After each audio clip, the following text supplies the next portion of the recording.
कर जोरूं विनती करूं, धरूं चरण पर शीश। गुरु राम देवानंद जी महाराज ने दियो नाम बख्शीश। कोटि कोटि सिजदा करूं, कोटि कोटि प्रणाम। चरण कमल में राखियो, मैं बंदी जाम गुलाम।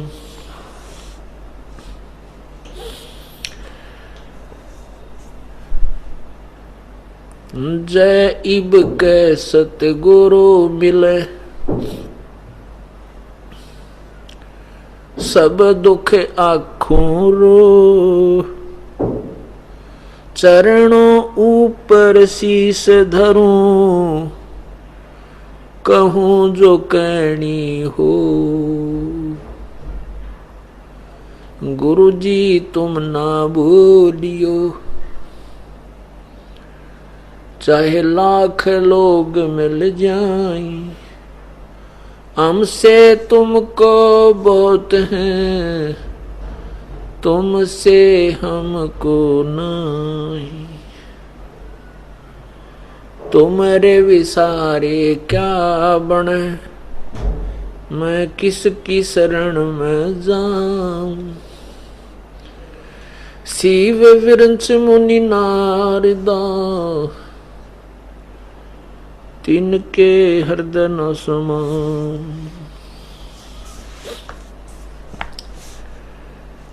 अवगुण किए तो बहुत किए, करत न मानी हार। बावे बंदा बख्श दियो,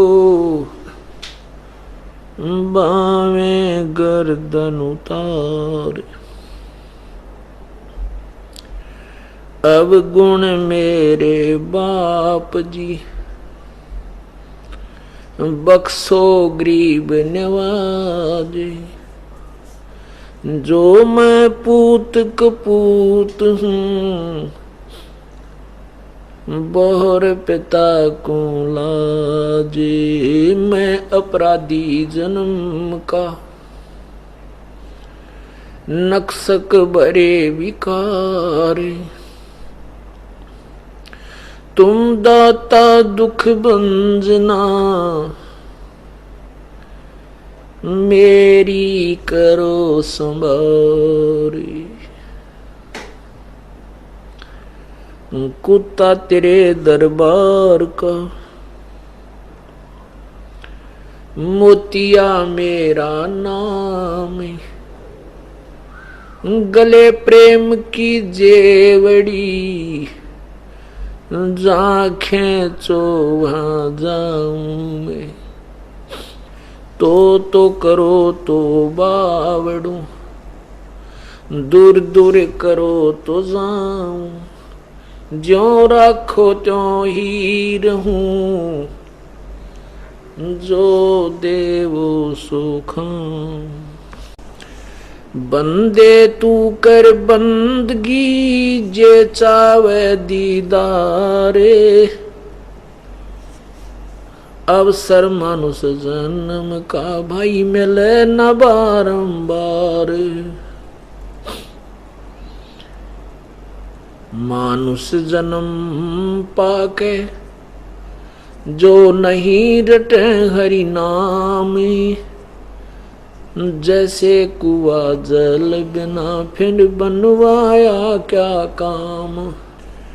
कबीरा वो दिन याद करो, ऊपर पग नीचे शीश। मृत मंडल में आके इब भूल गया जगदीश। लूट सको तो लूटियो, राम नाम की लूट। पीछे फिर पछताओगे, प्राण जाएंगे छूट। भाई गए सो नहीं बावड़े, रहते भी सब जाही। बिन साहिब की बंदगी कहीं ठोर ठिकाना नहीं। साथी हमारे चले गए अम्बी चालन हार, कोई कागज में बाकी रह रही तात लगी है वारे। पतझड़ आवत देख के बन रोवे मन माही, ऊंची टहनी पात थे अब पीले हो जाही। पात झड़ता यूं कहे सुन भई तरवर राय, अब के बिछुड़े नहीं मिले न जाने कहाँ गिरांगे जाए। तरवर कहता पात से सुनो पात एक बात, यहाँ की यह रीति है एक आवे एक जात। परमपिता परमात्मा कबीर परमेश्वर सारी सृष्टि के रचनहार कुल मालिक अपनी प्यारी आत्माओं पर तरस खा करके वो स्वयं ही अपने निज घर का ज्ञान बताने के लिए इस काल लोक में प्रकट होते हैं।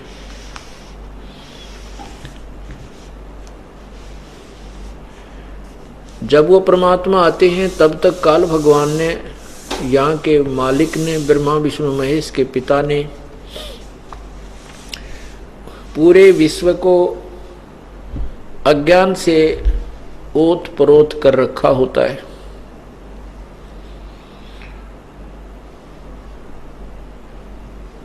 जिस कारण से हम अपने भगवान को पहचान नहीं पाते। सभी वक्ताओं ने, संतों ने, ऋषियों ने, महर्षियों ने परमात्मा की परिभाषा ही बदल रखी होती है। सभी ने परमात्मा को निराकार प्रमाणित कर रखा होता है। इसलिए उस साकार भगवान को जब वो मनुष्य रूप अपने यथार्थ रूप अर्थात मानव रूप में यहाँ आते हैं, प्रकट होते हैं, अपने यथार्थ रूप में अर्थात मानव रूप में जब वो यहाँ प्रकट होते हैं, अपने वास्तविक शरीर को एक हल्के तेजपुंज के ओवर कोट अर्थात शरीर से ढक कर आते हैं। क्योंकि परमात्मा का वास्तविक शरीर बहुत ही तेजों में है। वो अपने उस तेज को हल्का करके उसके ऊपर और आवरण चढ़ा करके प्रकट होते हैं। हम उस अज्ञान सिद्धांत के आधार पर उस प्रभु को नहीं पहचानते।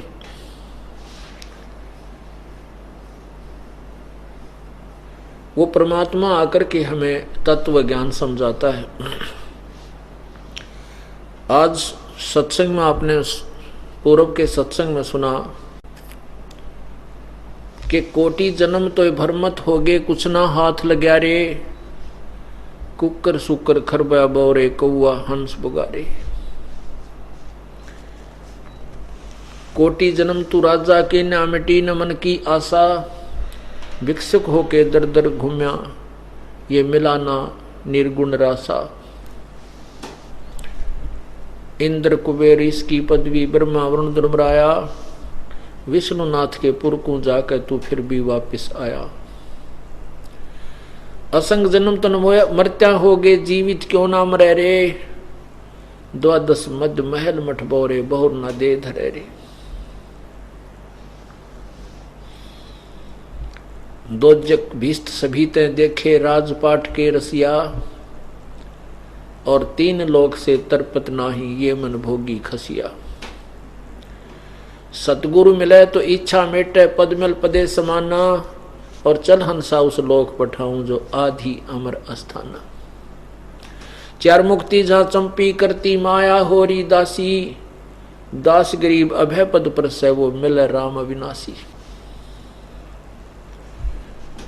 आज सुबह के सत्संग में इसी अमृतवाणी का उल्लेख किया, उसका विस्तार से आपको समझाया। अब जैसे भी कोई साधना कर रहा है, जैसे मार्कंडेय ऋषि जी साधना कर रहे थे, उन्होंने ब्रह्मलोक को ही फाइनल अंतिम उपलब्धि मान रखी थी। ब्रह्मलोक प्राप्त करना अर्थात स्वर्ग, महास्वर्ग को प्राप्त करना ही अंतिम उपलब्धि, अंतिम उद्देश्य मान रखा था। और उसकी प्राप्ति के लिए भी उन्होंने साधनाएं शास्त्र विरुद्ध की, हठ योग किया। उससे कुछ सिद्धियां आ जाती हैं। स्वर्ग महास्वर्ग प्राप्ति कुछ समय के लिए वहां उनका निवास होता है, उसके बाद अपने पुण्यों को समाप्त करके ये फिर वापस मृतलोक में आ जाते हैं। जैसा कि अभी तक जिस भी वेदों के ज्ञाता के मुखारविंद से या उनके करकमलों से लिखे हुआ कोई उनका कोई पुस्तक देखा या उनके वचन सुने, उन्होंने केवल एक ओम नाम को ही उत्तम माना और फिर भी अज्ञानतावश अन्य साधना ही करते रहे। कहते कुछ थे, करते कुछ रहे, क्योंकि उनको वो संशय रहित नहीं थे, वो भी संशय में थे, डाउटफुल थी उनकी अपनी भी थ्योरी। इसी कारण से वो काल के जाल से नहीं निकल सके। गीता ज्ञानदाता अध्याय नंबर 11 के श्लोक नंबर 47-48 में स्पष्ट करता है कि ये मेरा वास्तविक स्वरूप है, मैं ऐसा हूं क्योंकि काल, ये ब्रह्म, ये काल इसका वास्तविक रूप है। बाकी अन्य रूप ये ब्रह्मा बना लेता है, विष्णु बना लेता है, शिव बना लेता है, लोग भ्रम में पड़ जाते हैं, साधक भ्रम में पड़ जाते हैं, जिस कारण से इसके पुत्र ब्रह्मा विष्णु महेश की उपासना में ही ये लगे रहते हैं। इस काल भगवान ने कसम खाई है, प्रतिज्ञा की हुई है कि मैं अपने यथार्थ रूप में कभी किसी को दर्शन नहीं दूंगा। दर्शन क्यों नहीं देगा? क्योंकि इसका बड़ा भयंकर रूप है और ये एकांत में छुप करके ये सब 1 लाख प्राणियों को नित्य खाता है, आहार करता है। गीता जी अध्याय नंबर 11 के श्लोक 47 में ये कहता है कि अर्जुन, ये मेरा वास्तविक रूप जो तूने देखा, मैं काल हूं। गीता जी अध्याय नंबर 11 के श्लोक 32 में कहा है कि मैं काल हूं, काल अस्मि लोक अक्षकृत प्रवर्ध लोकान समाहर्तुम इह प्रवर्त ऋत्य अपि त्वाम न भविष्यन्ति सर्वे ये अवस्था प्रतिकिनेषु निकेशु योधा। क्या कहा इसमें कि लोकों का नाश करने वाला मैं बड़ा हुआ काल हूं, इस समय इन लोकों को नष्ट करने के लिए परिवर्त हुआ हूं। ये देखिएगा पवित्र गीता जी, श्रीमद् भगवत गीता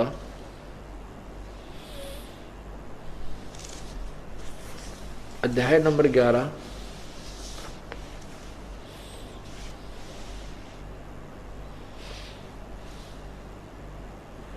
अब श्लोक 32 में कहा है, लोकों का नाश करने वाला बड़ा हुआ ये काल है, यानी काल हूं, ये महाकाल लिखा उन्होंने। इसमें इन लोकों को नष्ट करने के लिए प्रवृत्त हुआ हूं। इसलिए जो प्रतिपक्षियों की सेना में सथित योद्धा लोग हैं, वे सब तेरे बिना भी नहीं रहेंगे। अर्थात तेरे युद्ध न करने से भी इन सब का नाश हो जाएगा। ये तो कंसेप्ट क्लियर हो गया कि गीता बोलने वाला काल है। और आगे देखिएगा गीता अध्याय नंबर 11 के श्लोक 21 में, 20 और 21 में, ये अध्याय नंबर 11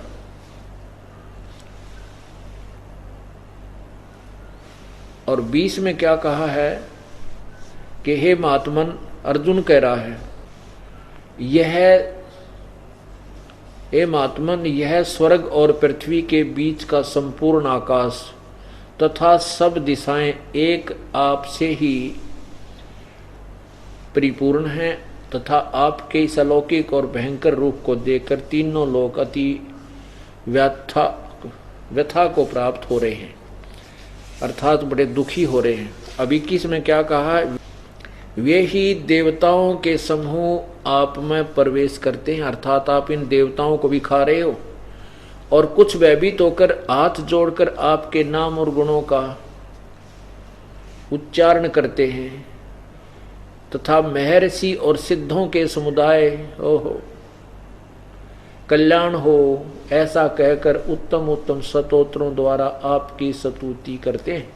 कहने का भाव ये है कि अर्जुन कह रहा है कि हे भगवान, आप तो इन देवताओं को भी खा रहे हो, हे भगवान आप तो इन देवताओं को भी खा रहे हो, इन महर्षियों को और सिद्ध ये गोरखनाथ जैसे कहते इनको भी आप सबको खा रहे हो।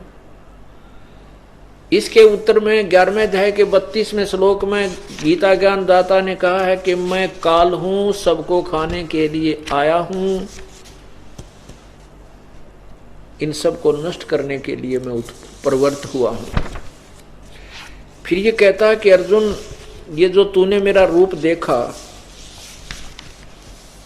अब गीता अध्याय नंबर 11 के श्लोक 46 में ये भी सिद्ध होता है कि ब्रह्मा विष्णु महेश ये तो 4 भुजा के भगवान हैं, और इनके पिता अर्थात ये काल भगवान ये 1000 भुजा का भगवान है, ये ब्रह्म सहस्र बाहु है। ये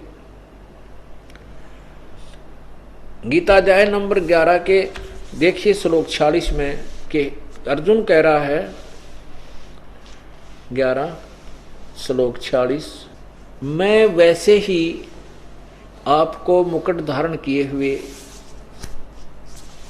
क्योंकि अर्जुन को कृष्ण मान रहे हैं, विष्णु अवतार, गदा और चक्र हाथ में लिए हुए देखना चाहता हूं, इसलिए हे विश्वरूप, हे सहस्र बाहो अर्थात हे 1000 भुजा वाले भगवान, आप उसी चतुर्भुजी रूप में प्रकट होइए। अब ये भी कंसेप्ट और अच्छा क्लियर हो गया कि ये काल जो है 1000 भुजा का भगवान है, 1000 भुजा इस काल की है, चतुर्भुज ब्रह्मा विष्णु महेश की है। तो अर्जुन उसको श्री कृष्ण समझ रहा है, जबकि कृष्ण अलग खड़ा है, काल उसे बाहर विराट रूप दिखा रहा है और कह रहा है कि मेरा ये रूप है। अर्जुन कहता है 1000 भुजा वाले भगवान, आप उसी चतुर्भुज अर्थात विष्णु रूप में प्रकट होइए, क्योंकि अर्जुन उसे विष्णु मान रहा है। अब 47 में कहता है, देखिए अब 47 श्लोक में अध्याय 11 के ही ये 46 आपने पढ़ा, अब 47 देखिए। हे अर्जुन, अनुग्रह पूर्वक मैंने आप अपनी योग शक्ति के प्रभाव से यह मेरा परम तेजो में सबका आदि सीमा रहित विराट रूप तुझको दिखलाया है, जिसे तेरे अतिरिक्त दूसरे किसी ने पहले नहीं देखा था। अब क्या स्पष्ट हुआ इससे? गीता ज्ञान दाता कह रहा है कि ये मेरा जो 1000 भुजा का रूप है, ये तेरे अतिरिक्त पहले किसी ने नहीं देखा, ये मेरा विराट रूप। और आप महाभारत में सुनते आए हो कि जब भगवान श्री कृष्ण जी पांडवों और कौरवों का कंप्रोमाइज कराने के लिए गए थे, उसमें दुर्योधन ने श्री कृष्ण जी को बांधना चाहा था, पकड़कर यातना देनी चाहिए थी। उसमें श्री कृष्ण जी ने अपना विराट रूप दिखाया था, जिस कारण से वो सभी भयभीत होकर के चेयर्स के नीचे घुस गए थे, उनकी आंखें बंद हो गई थी, इतना तेज देखा था। और श्री कृष्ण जी वहां से निकल गए थे बच बचाव करके। अब यहाँ ये कति क्लियर हो गया कि यहाँ गीता ज्ञान दाता कहता है कि अर्जुन आज तेरे अतिरिक्त पहले मैंने अपना विराट रूप किसी को नहीं दिखा। इससे ये भी सिद्ध हो गया कि गीता कृष्ण जी नहीं बोल रहे, श्री वो निरंजन भगवान ज्योति निरंजन ये काल बोल रहा है। अब ये कहता है कि ये मेरा जो रूप तूने देखा है विराट रूप, ये तेरे अतिरिक्त पहले मैंने किसी को नहीं दिखाया, नहीं देखा। ये देखना, फिर देखना। श्लोक 47।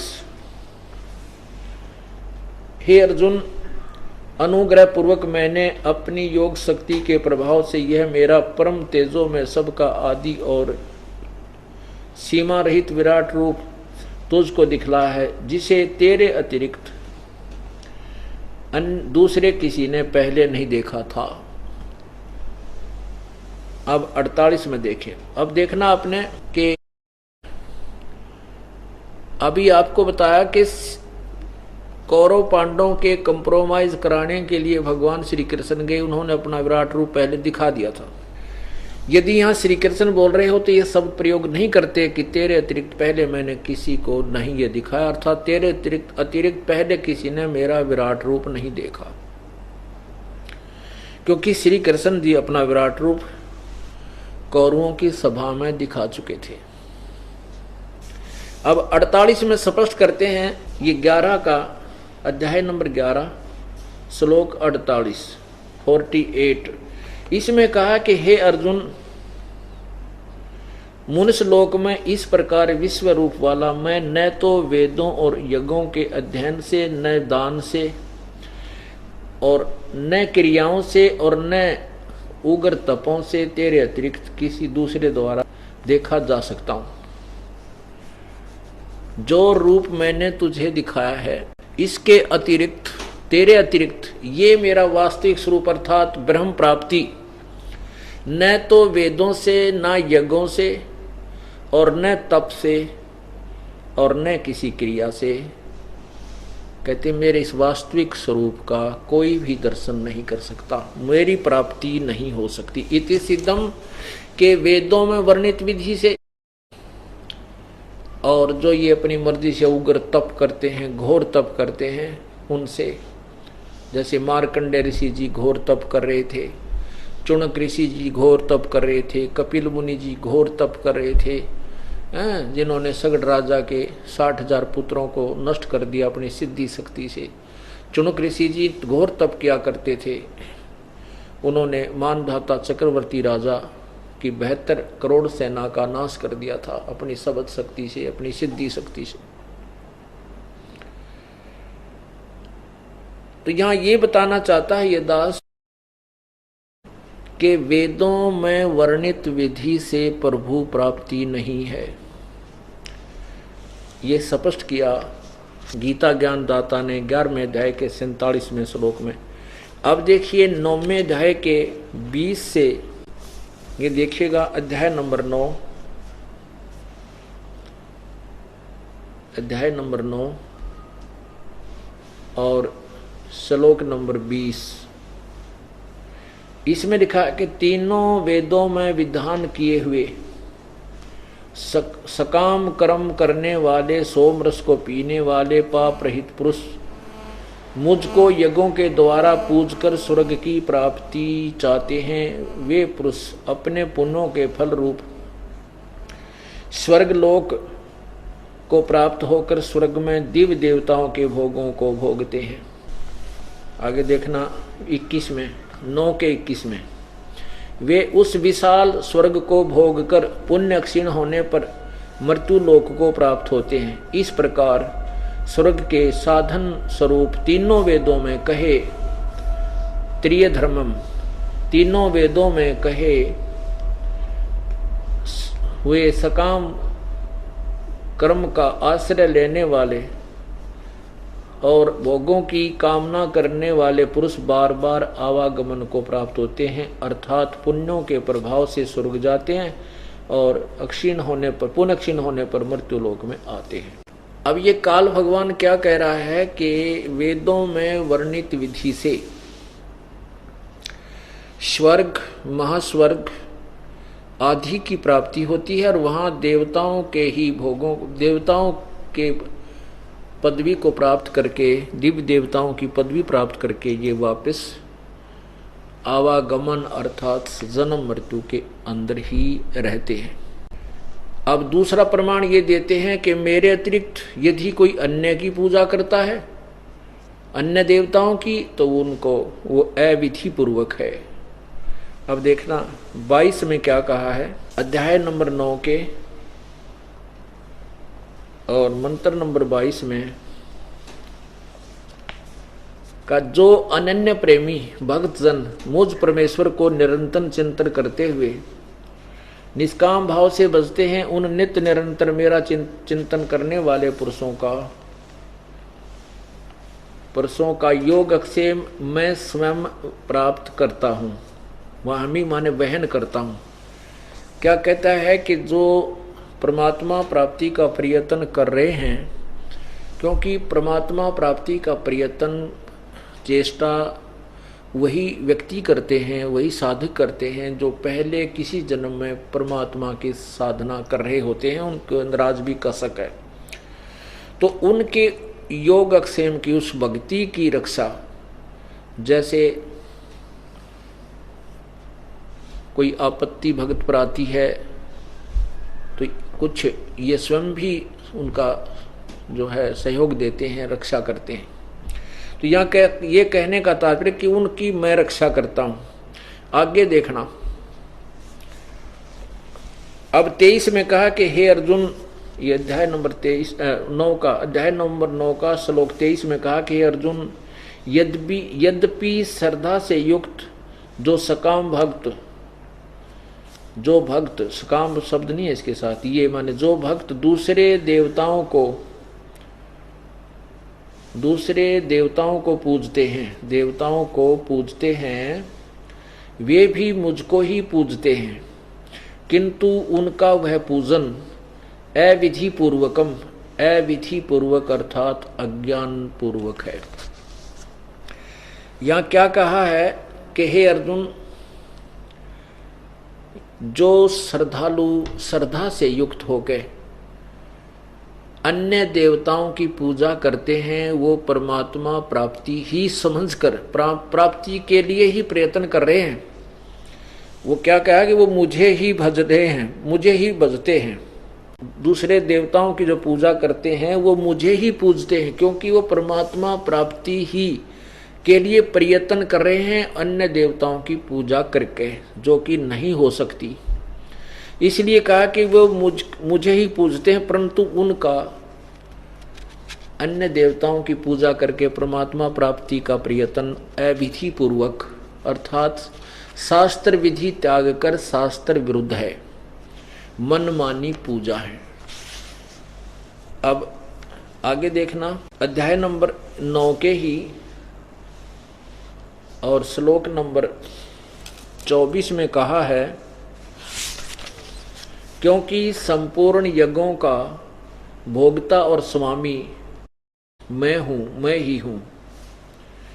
वे मुझ परमेश्वर को वो मुझको तत्व से नहीं जानते, इसलिए गिरते हैं और पुनर्जन्म को प्राप्त होते हैं। अब इसका क्या अर्थ बनता है? गीता ज्ञानदाता कहता है कि जिनको तत्व ज्ञान नहीं है वो मुझे नहीं समझते कि मेरा पूजन करने वाला भी मोक्ष प्राप्त नहीं करता, इसलिए वो पूर्ण संत की शरण में ना जा करके वो भी जन्म मृत्यु में के चक्कर में रहते हैं। फिर आगे बताते हैं कि देवताओं की पूजा करने वाले, अब जैसे 9वें अध्याय के 23वें श्लोक में कहा है कि वो अन्य देवताओं को जो पूजते हैं वो प्रयत्न तो कर रहे हैं परमात्मा प्राप्ति की ही, लेकिन उनकी वो शास्त्र विरुद्ध साधना है, जिसका आगे निर्णय देते हैं 9वें अध्याय के 25वें श्लोक में कि जो देवताओं को पूजते हैं देवताओं को प्राप्त होते हैं, पितरों को पूजने वाले पितरों को प्राप्त होते हैं, और भूतों को पूजने वाले भूतों को प्राप्त होते हैं, और मुझे पूजने वाले मुझे ही प्राप्त होते हैं। अब जैसे कोई ओम नाम का जाप ब्रह्म साधना करते हैं, देवताओं की पूजा और की नहीं करते, तो वो स्वर्ग में चले जाते हैं, वो काल जाल में ही रह जाते हैं, महास्वर्ग में चले जाते हैं, ब्रह्मलोक प्राप्त करते हैं। अब देखना अध्याय नंबर 9 का श्लोक नंबर 25। देवताओं को पूजने वाले देवताओं को प्राप्त होते हैं, पितरों को पूजने वाले पितरों को प्राप्त होते हैं, भूतों को पूजने वाले भूतों को प्राप्त होते हैं, और मेरा पूजन करने वाले मुझको ही प्राप्त होते हैं। ये आगे तीनों ने तिगड़मबाजी भराई है, बाकी इतना ही काफी है, प्राप्त होते हैं।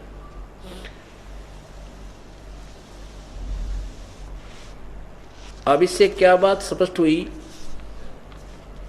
कि वेदों अनुसार साधना करने वाले प्राणी परमात्मा प्राप्ति नहीं कर सकते, क्योंकि तीनों वेदों में वर्णित,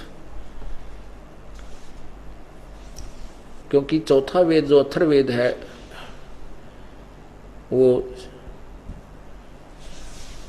सृष्टि रचना उसके अंदर ज्यादा है, शेष ज्ञान अन्य वेदों वाला ही मिलता जुलता है। इसलिए यजुर्वेद, ऋग्वेद और सामवेद, इन तीनों को ही भक्ति के विषय में वेद माने जाते हैं, भक्ति मार्ग के। तो इन तीनों वेदों में वर्णित विधि से न तो परमात्मा प्राप्ति होती है और न ही मोक्ष प्राप्त होता है।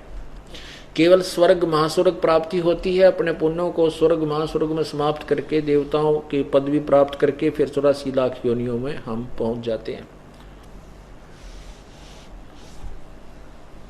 परमात्मा आकर के हमें ये ज्ञान बताते हैं कि फिर वो पूर्ण मोक्ष होगा कैसे आपका।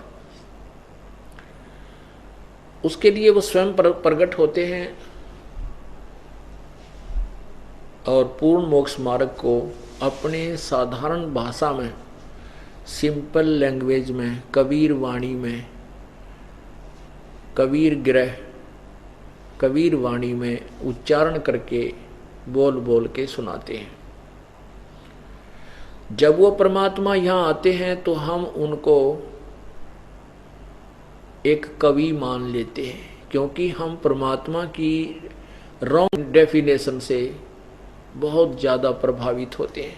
हम परमात्मा को निराकार मानते हैं, जबकि वेद साक्षी हैं कि परमात्मा साकार है, वो मनुष्य सदृश्य है। ये सभी पवित्र धर्मों के सदग्रंथ गवा देते हैं, साक्षी हैं। और ऋग्वेद मंडल नंबर 9 और सूक्त नंबर 96 यानी 96 के मंत्र 16 से लेकर 20 तक उस पूर्ण परमात्मा के कबीर भगवान का नाम भी दिया है, और वो कहाँ रहता है ये भी प्रमाणित किया है। अब देखिएगा ऋग्वेद मंडल नंबर 9 और सूक्त नंबर 96। ये देखिएगा ऋग्वेद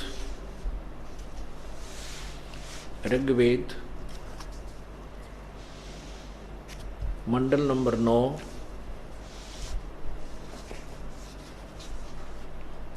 और 10 इकट्ठे ही हैं।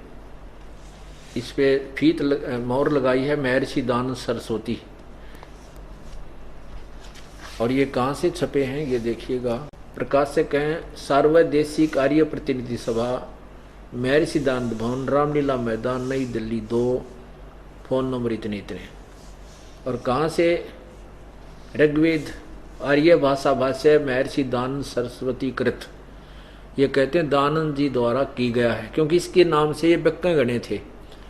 स्वामी दानंद की मोर लाए पातशाह वेद व्यक्य ज्यादा थे, इसलिए इन्होंने 9-10 मंडल पर भी अपनी दुकान चलाने के लिए इन आर्य प्रतिनिधि लोगों ने दानंद जी की मोहर लगा दी कि स्वामी दानंद के द्वारा भाष्य इसका अनुवाद है। लेकिन ये 9 और 10 मंडल स्वामी दानंद जी का अनुवादित नहीं है, ये अन्य आर्य आचार्यों के द्वारा अनुवादित है। फिर भी इसके ऊपर दृष्टिकोण गाइडलाइन स्वामी दानंद जी वाली ही अपनाई गई है। अब देखना, लेकिन फिर भी सच्चाई को नहीं छुपा सके।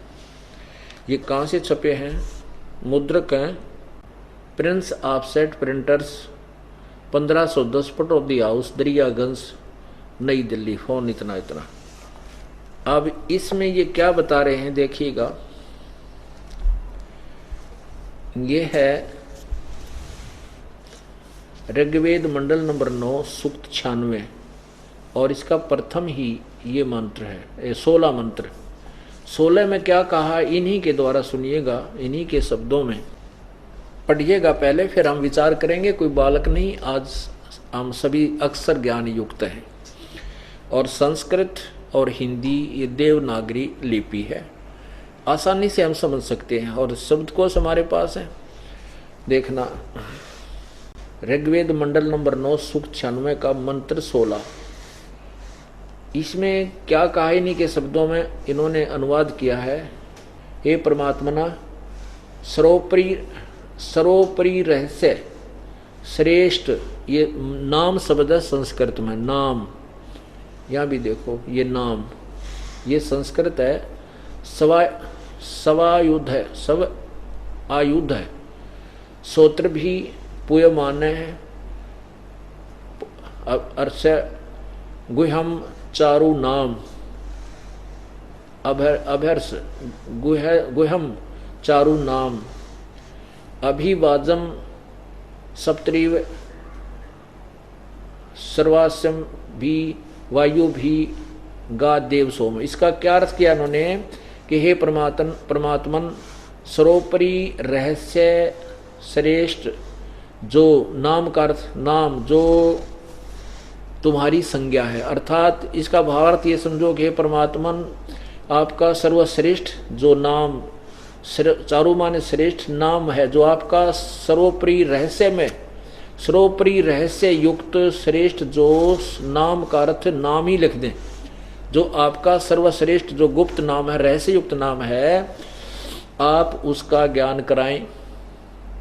कि आपका वास्तविक नाम क्या है, आप उसका स्वयं ही प्रकट होकर के पहले जैसे आते रहते हो ऐसे अपनी वास्तविकता बताएं। इसका अर्थ इन्होंने अनर्थ किया है, इसका अर्थ इस दास ने किया है। इसका अनुवाद है कि हे परमेश्वर, आप सवायुध है, सब आयुध, आयुध है माने शस्त्र, अपने उस तत्व ज्ञान रूपी शस्त्र युक्त, उस अपने तत्व ज्ञान रूपी शस्त्र द्वारा आप अपने तत्व ज्ञान रूपी शस्त्र युक्त हैं, अर्थात आप ही इस अज्ञान रूपी अंधकार को खत्म नष्ट करने वाला वो शस्त्र आपके पास है, तत्व ज्ञान। उस तत्व ज्ञान रूपी शस्त्र द्वारा पूयमान है। अब देखो इन्होंने पूयमान का अर्थ किया हुआ है कि पूजा के योग्य, जबकि पूयमान का अर्थ होता है मवाद। तो यहाँ है पूयमाने माने मवाद रूपी अज्ञान को काटें, समाप्त करें, नष्ट करें, निकाल लें, इस तो संसार को फोड़ा हो गया है, इस मवाद को काटें। तथा स्तोत्र भी अपने उपासक को अपने गुह्यतम गुप्त सुखदायी अर्थात वास्तविक मोक्षदायक नाम, उस नाम का ज्ञान कराएं, जो आपका वास्तविक जो नाम है, जिससे मोक्ष, आपका वास्तविक नाम है और जिससे मोक्ष होता है, ज्ञान कराएं। हे अमर परमेश्वर, आपके तत्व ज्ञान की लोकोक्ति गान की कानों को अति प्रिय लगने वाली श्रुति, अर्थात श्रुति प्राण जीवनदायिनी, जो बहुत ही अति श्रेष्ठ है, उसका हमें उस अपनी अमृतवाणी का भी वो यथार्थ ज्ञान कराएं। इसका ये अर्थ है।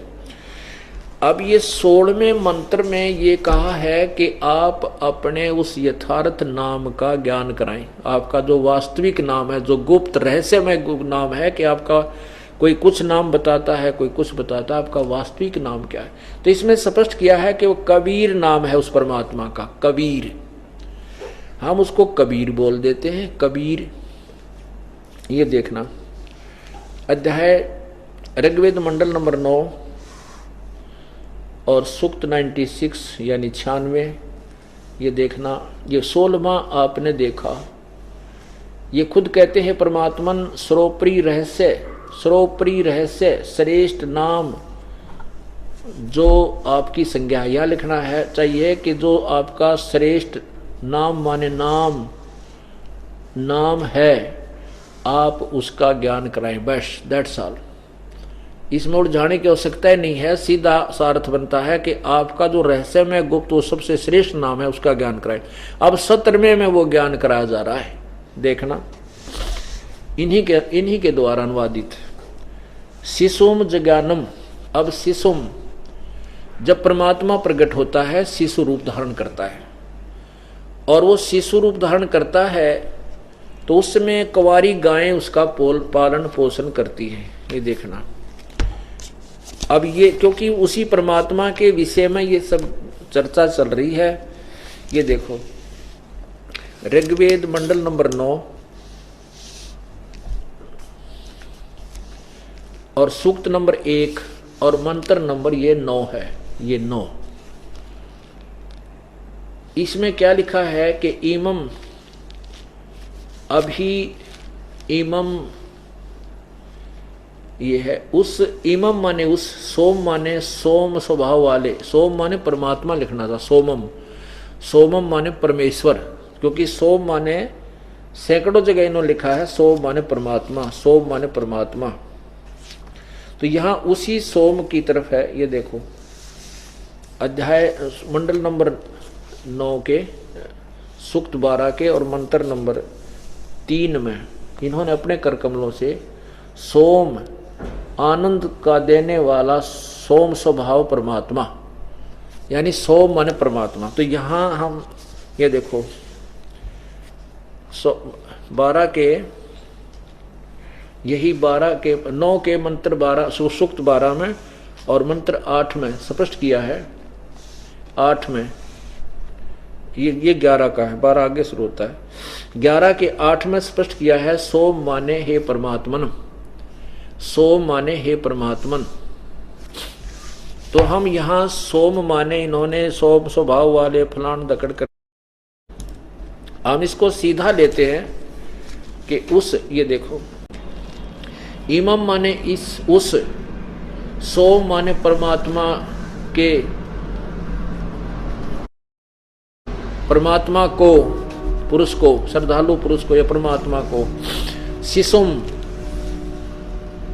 कुमार अवस्था में ही सब प्रकार से अधन्य, अहिंसनीय, अहिंसनीय यानी कंवारी, अहिंसनीय यानी अधन्य बिना धनाई। हमारे वहां रोहतक जिले में तो जो नए दूध ना हुई हो उसको क्या करें, या बिना धनाई है, अधन्य, यानी वही शब्द यहां प्रयोग किया है कि बगैर नए दूध कभी भी ना हुई हो, अर्थात कंवारी। सब प्रकार से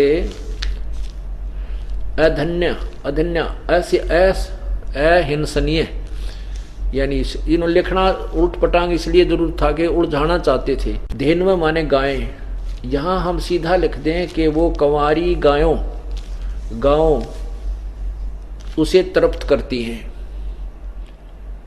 यहां क्या है कि उससे सोम पर, उससे शिशु रूप में प्रगट, हम ये अर्थ करते हैं इसका, उस शिशु माने शिशु रूप में प्रगट परमात्मा अमर पुरुष का, सोम उस परमेश्वर का पालन पोषण अभी पूर्ण रूप से, अभी अधन्य पूर्ण रूप से, अभी अधन्य माने पूर्ण रूप से कंवारी, यानी बिल्कुल ऐसे अहिंसनीय कंवारी। धेनु माने गायें उसको तृप्त करती हैं, शनंती माने तृप्त करती हैं, उसका पालन पोषण करती हैं।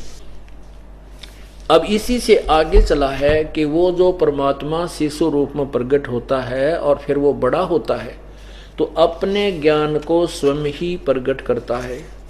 ये देखिएगा अध्याय नंबर मंडल नंबर 9 का सूक्त 96 और मंत्र। अब हम 17 देखते हैं। 16 तो आपने देखा कि इस नाम के विषय में जानकारी है।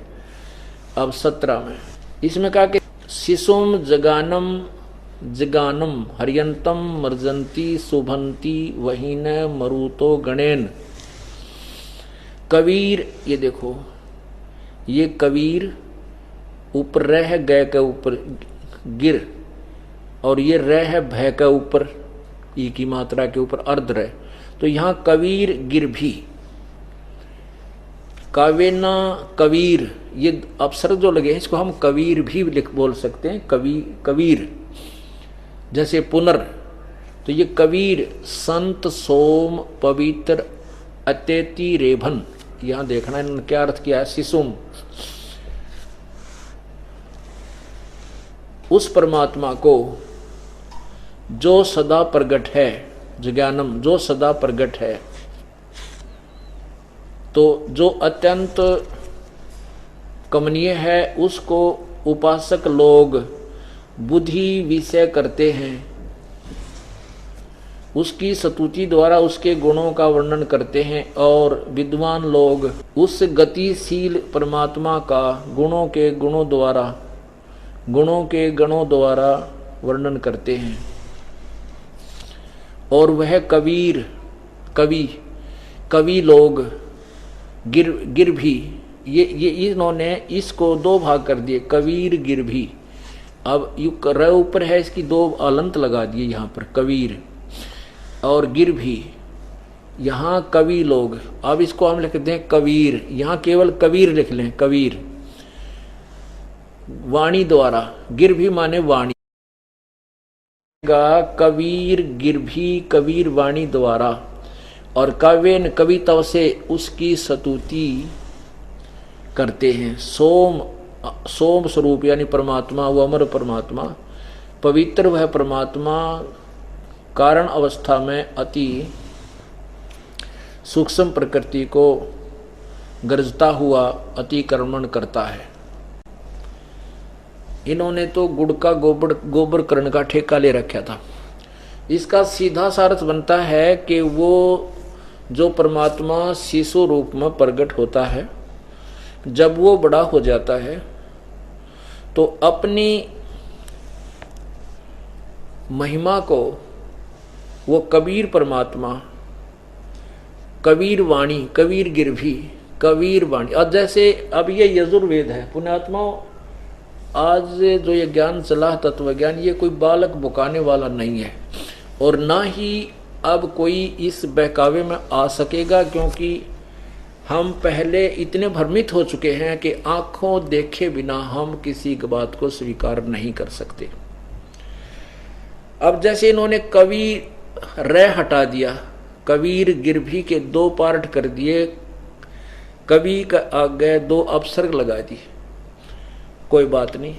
व्याकरण दृष्टिकोण से अगर ऐसा भी माने तो हम वह को तो वह बोलते हैं अपनी भाषा में, अंडरस्टूड है ये। तो परमात्मा ने हमारी भाषा में ही ज्ञान दिया है।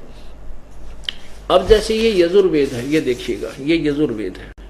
अब इसको, इस रे को अगर हम हटा दें और यहाँ पर दो अपसर्ग लगा दें, ये देखिएगा, ये परमेश्वर के सार संदेश में बहुत ही अच्छी तरह निर्णायक तरीके से समझाया गया है दूसरे अध्याय में। ये देखिएगा, ये यजुर्वेद है जो आपको अभी दिखाया, ये यजुर्वेद समझिए, ये यजुर्वेद है। और इसको यजु जमा में वेद, ये देखो। अब पवित्र यजुर्वेद की महिमा कहें कि प्रभु की यज्ञ स्तुतियों की ऋचाओं का भंडार है, बहुत अच्छी विधि वर्णित है, एक अनमोल जानकारी है। और यह लिखें नहीं कि वह यजुर्वेद है तो अपितु यजुर्वेद का अर्थ लिख दें कि यज्ञ स्तुतियों का ज्ञान, तो उस वस्तु पवित्र पुस्तक को कैसे पाया जा सके। जैसे वेदों में जो कबीर शब्द है, इन्होंने कवि का अर्थ लिख दिया, कहीं सर्वज्ञ लिख दिया। और अब कवि का अर्थ सर्वज्ञ नहीं हो सकता, क्योंकि अगर सर्वज्ञ है तो वो कवि नहीं, क्योंकि कवि सर्वज्ञ नहीं हो सकता। सर्वज्ञ भी परमात्मा ही हो सकता है।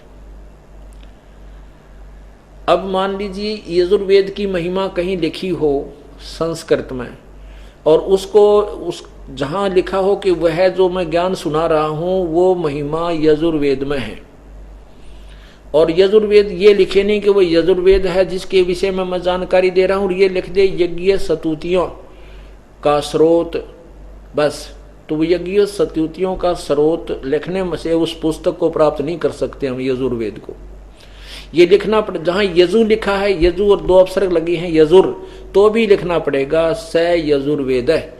वो यजुर्वेद है जिसके बारे में मैं बता रहा हूं। यजु भी लिखा, यजुम भी लिखा तो भी। ऐसे ही वेदों में जहां कबीर और कवियम आदि शब्द लिखे हैं, वो कबीर परमेश्वर का ही बोध है। और कुछ स्थानों पर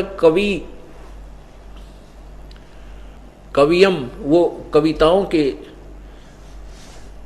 लिए ही जो ना प्रयोग किया जाता है, वो अलग विवरण। अब देखो, जैसे भी ये कबीर देव है,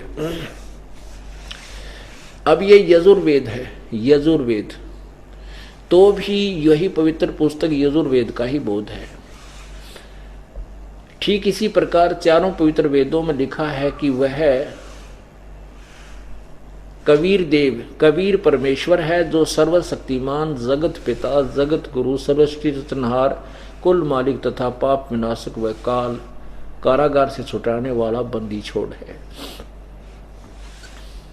इसको कबीर देव लिखें तो भी कबीर परमेश्वर का बोध है।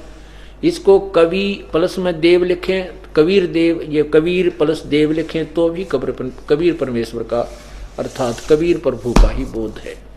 तो यही हमने समझना इस तत्व ज्ञान को। तो यहां इन्होंने कबीर को अलग लिख दिया। ये देखिएगा, ऋग्वेद मंडल नंबर 9 सूक्त 96 का 70वां श्लोक है। ये है कबीर गिरभी, ये रे ऊपर है, कबीर गिरभी। तो इन्होंने यहाँ नीचे इसके 2 पार्ट कर दिए, कोई बात नहीं। यहाँ लिख दिया कबीर और गिरभी, गिरभी का अर्थ लिख दिया वाणी द्वारा, और कबीर अगर हम लिख दें यहाँ कबीर बस, और कबीर वाणी द्वारा। और ये फिर इसमें 2 बार कबीर लिखा है, कबीर गिरभी कावेना कबीर, ये कबीर। संत सोम, वो अमर परमात्मा जो संत रूप में आता है, वो कबीर ही वास्तव में पूर्ण परमात्मा है। और वो अपनी कबीर गिरभी कबीर वाणी द्वारा कविताओं, कावेना माने कविताओं के माध्यम से अपनी महिमा, रेभन माने ऊंची आवाज में बोल बोल कर सुनाता है। जब वो परमात्मा शिशु रूप में प्रकट होता है, जब वो बड़ा होता है, अपनी महिमा कबीर वाणी के द्वारा, वो कबीर संत रूप में, वो अमर परमात्मा कबीर रूप में, संत रूप में आता है और अपनी महिमा को कबीर वाणी के द्वारा ऊंची आवाज में पवित्रता के साथ गरजता हुआ उच्चारण करता है। गरजता हुआ, बोलता हुआ, कहते हैं कहता हूं कहीं जाते हूं, कहूं बजा के ढोल, श्वास जो खाली जात है भाई 3 लोक का मोल। वेद प्रमाण करते हैं वो परमात्मा अपनी महिमा कविताओं के माध्यम से स्वयं ही आवाज लगा लगा कर बोलता है, कितना हो खड़ा होकर के, वो होता परमात्मा ही है। और अपनी महिमा को कविताओं के माध्यम द्वारा बोलना है, वो पद्य भाग में उच्चारण करने से वो कवि कहलाता है, कवि प्रसिद्ध हो जाता है, लेकिन वो होता है भगवान ही। आपने इसमें देखा ऋग्वेद मंडल नंबर 9 सूक्त 96 के मंत्र 17 में कि वो परमात्मा कबीर है। और वो कबीर परमात्मा संत रूप में प्रकट होता है, वो अमर पुरुषी होता है, और वो कबीर वाणी के द्वारा अपनी महिमा उच्चारण करके पवित्रता के साथ, निर्मलता के साथ, यानी बिल्कुल निर्णायक तरीके से बोलता है, कहता है। अब 18वें में और प्रमाण कर दिया वो कहाँ रहता है, और उस ऋषि कहो चाहे संत कहो, उस ऋषि यानी संत अर्थात उस ऋषि रूप में प्रकट, उस ऋषि कर्त, क्योंकि परमात्मा जैसे अब संत महिमा ज्यादा है तो संत कहलाए, वो अन्य त्रेता, सतयुग त्रेता द्वापर में उनको ऋषि सत्सुकृत, ऋषि करुणामय और ऋषि जो है मुनिंदर जी के नाम से पुकारा जाता था। तो कहते वो ऋषि, उस ऋषिकृत, उस ऋषि के द्वारा जो बोले गए, उच्चारण किए गए, वो वाणी बनाई गई, उनको उसके जो अनुयायी होते हैं उनके लिए वो बहुत प्यारी होती हैं। वो बहुत बड़े समूह उसका अनुयायी बन जाता है और वो कबीर वाणी अर्थात उसके परमात्मा के द्वारा उच्चारण की गई, उसके द्वारा बनाएगी वो शब्द, वाणी, श्लोक, लोकोक्तियाँ बहुत ही प्यारी लगती हैं उसके अनुयायियों को, ऐसा प्रमाण दिया है। अभी आपने देखा मंडल नंबर 9 सुख 96 का मंत्र 17 आपने अच्छी तरह समझ लिया कि वो कब परमात्मा जो होता है, संस्कृत अच्छी तरह समझ में आएगी इनके अड़ंगा किए हुए ज्ञान से। कबीर गिरभी कावेना कबीर संत सोम पवित्र अति अति अति अति रेभन। सोम माने अमर पुरुष। वो कबीर गिरघित शिशु ज्ञानम जानबूझकर प्रगट हुआ वो कबीर परमात्मा शिशु रूप में प्रगट, बहुत ही शुद्धता के साथ अपने मरुतः विद्वान लोग यानी उसके जो अनुयायी जो होते हैं, मरुतः माने अनुयायी, बुद्धिमान लोग जो परमात्मा चाहते हैं तो वो उसकी महिमा गाते हैं। और वो वाणी जो है, वो जो वाणी परमात्मा अपने महिमा कबीर वाणी जो प्रकट करता है उसको वो कबीर वाणी द्वारा अपनी महिमा प्रकट करता है और उसी के आधार से उसके जो बहुत बड़ा समूह अनुयायियों का उनकी महिमा सुनता है उसी के द्वारा। तो वो कबीर परमात्मा वो संत रूप में प्रकट अमर परमात्मा कबीर ही होता है। वो संत रूप में आता है यानी ऋषि रूप में वो परमात्मा ही होता है। अब 18वें में कमाल कर दिया।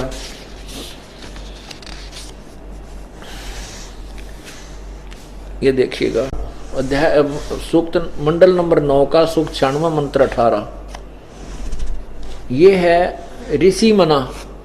ऋषि मना माने ऋषि संत स्वभाव के, यानी जो पुण्य आत्मा होते हैं, जैसे आप लोग ऋषि हैं, आपका स्वभाव साधु जैसा है। भगत हुआ, भगत कहो, ऋषि कहो, साधु कहो, संत कहो, भगत कहो। तो कहते हैं उस ऋषि मना ये ऋषिकृत, उस साधु स्वभाव के भक्तों को जो परमात्मा पाने की इच्छा करते हैं, और वो ऋषिकृत उस संत रूप में प्रगट और ऋषि रूप में प्रगट परमात्मा द्वारा लिखी गई जो उनकी सैंसरणित है, अर्थात असंख्य वाणियां जो होती हैं उन वो कवि उसके कारण वो अपनी महिमा सुनाता है, इसलिए उसको कवि की पदवी दे दी जाती है। लोग उसे कवि कहने लग जाते हैं, लेकिन वो परमात्मा वो संत रूप में प्रगट वो परमात्मा पूर्ण ब्रह्म ही होता है। अब देखना ऋषि मना ये 18वां श्लोक है, 18वां मंत्र ऋग्वेद मंडल नंबर 9 सूक्त 96 का 18वां। ऋषि मना ये ऋषिकृत सर्वसा, ऋषिकृत सर्वसा सहसर अणिथ पदवी कवि नाम तृतीयम धामम महिषी शिशन संत सोम विराजमानु राजती सटूप।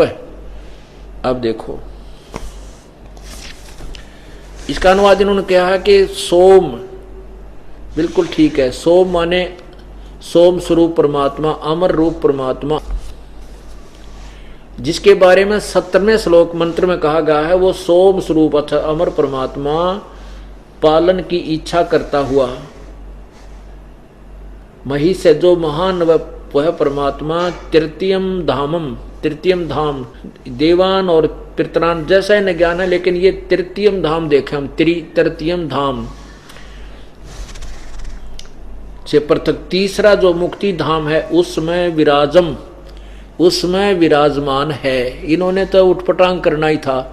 इसका सीधा अर्थ है कि तृतीय धामम विराजम, तीसरा जो मुक्ति धाम है उसमें विराजमान है, उसमें रहता है। विराजमान है तो एक देशीय है और साकार है। अच्छा, दूसरा ये है, उसको प्रकाश करने वाला है, स्तूप है, सतुमान है। अब स्तूप का अर्थ होता है सटूप, ये स्तूप नहीं है, ये सटूप है। ये देखना नीचे, यहां देखना, ये सटूप है, सटूप। इसको सटूप का अर्थ होता है गुंबज।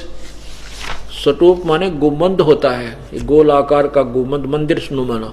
तो इसका अर्थ है वो परमात्मा उस तीसरे धाम यानी सतलोक में एक बहुत ऊंचे सिंहासन पर एक सटूप माने उसमें एक गुंबद के अंदर विराजमान है, तेजो में शरीर युक्त है, विराट है। विराजम विराजमान राजती, विराजम अनुराजती, राजती माने तेजो में शरीर युक्त है। इसका अर्थ ये बनता है जो इस दास ने किया है, क्योंकि जिसको मौखिक वास्तविक ज्ञान नहीं सृष्टि रचना का, तो वो किसी भी सदग्रंथ का अनुवाद नहीं कर सकता। जैसे रामायण का मौखिक ज्ञान नहीं जिस व्यक्ति को, विदेशी व्यक्ति को, और उसने हिंदी सीख ली हो किसी तरह, चौपाइयाँ पढ़कर वो उसका अनुवाद नहीं कर सकता जब तक उसको रामायण का पूर्ण मौखिक ज्ञान ना हो। अब देखना, अब इस दास के द्वारा किया हुआ अनुवाद आप पढ़िएगा, प्रेमपूर्वक देखिएगा। ये है ऋग्वेद मंडल नंबर 9 सूक्त 96 मंत्र 17। ये है शिशुम जगानम हरियम तम मर्जंती सुबंती वहीन मरुति गणेन कबीर गिरभी कावेना कबीर संत सोम पवित्रम अतेति रेभन। क्या अर्थ है? पूर्ण परमात्मा हरे शिशुम मनुष्य के बच्चे के रूप में जगानम जानबूझकर प्रकट होता, अर्थात अपने तत्व ज्ञान को तम मन उस समय मर्जंती निर्मलता के साथ सुभंती उच्चारण करता है। वही ने प्रभु प्राप्ति की लगी विरह अग्नि वाले मृत्य माने भक्त, गणेन माने समूह, बहुत बड़े भक्त के समूह के लिए काव्यना कविताओं द्वारा, कविताओं से पवित्रम अति एति अत्यधिक वाणी निर्मलता के साथ कबीर गिरभी, कबीर वाणी। अब कबीर गिरभी, कबीर वाणी, हम इसको कबीर वाणी लिखने लगे। कबीर वाणी द्वारा रेभन ऊंचे स्वर से संबोधन करके बोलता है। कबीर संत सोम, वह अमर पुरुष अर्थात सतपुरुष ही संत अर्थात ऋषि रूप में स्वयं कबीर देव ही होता है, परंतु उस परमात्मा को न पहचान कर उसे कवि कहने लगते। आगे प्रमाणित होता है। अब 18वां श्लोक में, ये 18वां मंत्र है, ऋग्वेद मंडल नंबर 9 सूक्त 96 मंत्र 18। इसकी संस्कृत देखिए। ऋषि मना ये ऋषि कृत सवरसा सहसरणिथ पदवी कवि नाम तृतीयम धाम महिषी सैसा संत सोम विराजमानु राजती सटूप। वेद बोलने वाला ब्रह्म कह रहा है कि यह जो पूर्ण परमात्मा विलक्षण बच्चे के रूप में आकर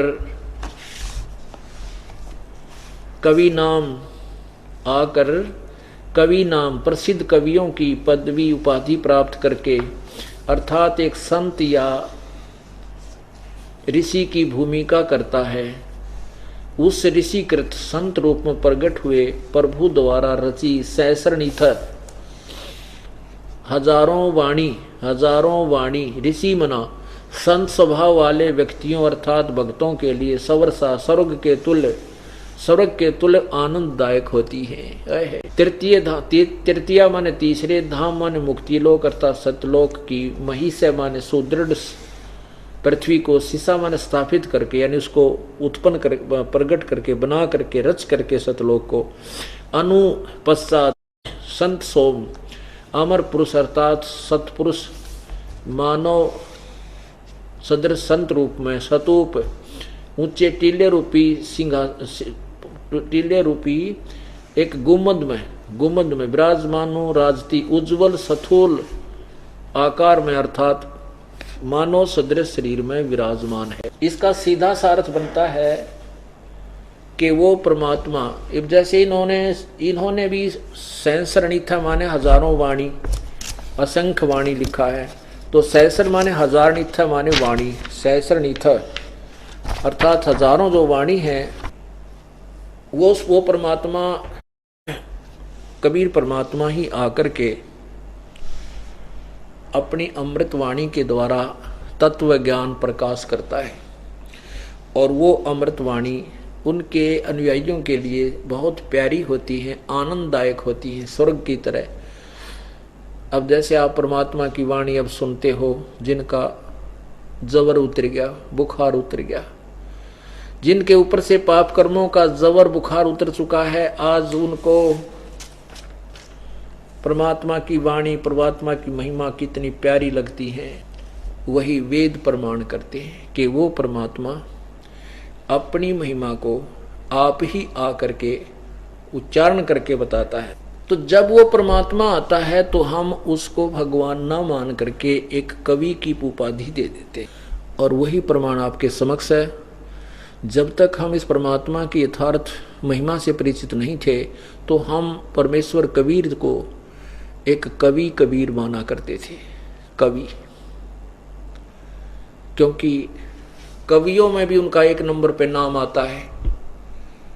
यही वेद प्रमाण करते हैं कि परमात्मा जो बालक रूप में प्रकट होकर के, युवा होकर के फिर बड़ा होता है, तो अपनी महिमा की वाणी, अपने तत्व ज्ञान को स्वयं ही उच्चारण करके बोलता है। लेकिन उससे अपनी महिमा को कविताओं के माध्यम से वर्णन करने के कारण वो प्रसिद्ध कवि की भी उपाधि प्राप्त करता है। लेकिन वो होता है संत सोम, वो परमात्मा ही होता है, वो कबीर। अब बताओ क्या शंका रहेगी भाई? कोई शंका नहीं।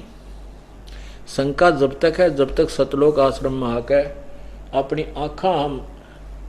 अपनी आंखों से इस अनमोल ज्ञान को, वेदों को, सदग्रंथों को नहीं देख लेते, तब तक तो हम लबालब भरे हैं संशय से। कोई किसी तरह साधना करता है, कोई किसी तरह साधना करता है, परमात्मा की चेष्टा करते हैं पाने की, लेकिन काल भगवान ने सबको मिसगाइड कर रखा है। उन वाणियों में से परमात्मा की एक वाणी सुनाते हैं, तत्व भेद एक न्यारा बसादो भाई, तत्व भेद एक न्यारा,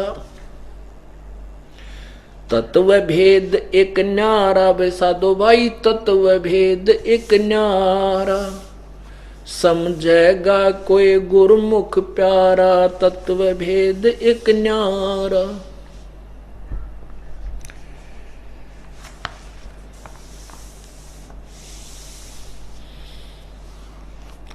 भाई मूंड मुंडावे कोई लटार रखावे, और जूड़ जटा सिर बार्या। कोई तो मूंड मुंडाता है, और कोई बड़े बड़े कति कटवा लेता है, दाढ़ी मूछ मुंडा के गोटम घोट हो जाता है, और कई बड़ी बड़ी दाढ़ियां रखवाते हैं। मूंड मुंडावे कोई जटा बढ़ावे, जूड़ जटा सिर बार्या। पशु की तरिया कोई नंगा डोल, अंग रमावे छारा, तत्व भेद एक न्यारा वैसा दो भाई, तत्व भेद एक न्यारा। भाई कंद फूल फल पात खाते हैं, कोई वायु करे आहारा, गर्मी सर्दी भूख प्यास से तन जीर्ण कर डारा, तत्व भेद एक न्यारा वैसा दो भाई, तत्व भेद एक न्यारा। सरपन छोड़ बम्बई को पूजे, अचरज खेल अपारा, सत्य नाम तज पाखंड में लागे, जान मरे गंवारा, तत्व भेद एक न्यारा वैसा दो भाई, तत्व भेद एक न्यारा। ब्रह्मा विष्णु शंकर थक गे, धर धर जग अवतारा। ब्रह्मा विष्णु ये शिव जी थक गए, दर दर जग अवतारा। पोथी पन्ने में क्या ढूंढे वेद कहत नित हारा। तत्व भेद एक न्यारा, बे साधु भाई तत्व भेद एक न्यारा। नेम धर्म और क्रिया सीखी, ये सब उर्ला व्यवहार। कह कबीर सुनो भाई साधो, सतगुरु करे उबारा। तत्व भेद एक न्यारा, वैसा दो भाई तत्व भेद एक न्यारा।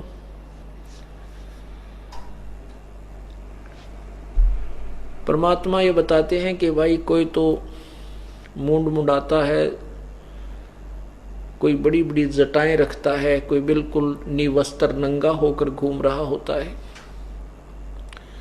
और केवल शरीर पर राख रमा करके ही इन क्रियाओं से परमात्मा प्राप्ति का प्रयत्न कर रहा है। कोई केवल फल फ्रूट खाकर ही साधना कर रहा है, कोई केवल वायु ही आहार करता है, भोजन भी नहीं करता और भूख प्यास गर्मी सर्दी से शरीर को भी उन्होंने कति जीर्ण शीर्ण कर दिया। सतनाम तज पाखंड में लागे, ये जान मरे गंवारा। कोई ने ब्रह्मा विष्णु महेश थक गए, दर दर जग अवतारा। और पोथी पन्ने में के ढूंढे वेद नीति कहत हारा। वेद नेति, वेद कह नेति हारा। नेति न इति न इति न इति, न इति माने हम जो ज्ञान दे रहे हैं वेद कहते हैं ये कंप्लीट नहीं है। न इति इतना ही नहीं है। यजुर्वेद अध्याय नंबर 40 के श्लोक नंबर 10 और 13 में स्पष्ट किया है कि कोई तो परमात्मा को उत्पन्न होकर साकार मानता है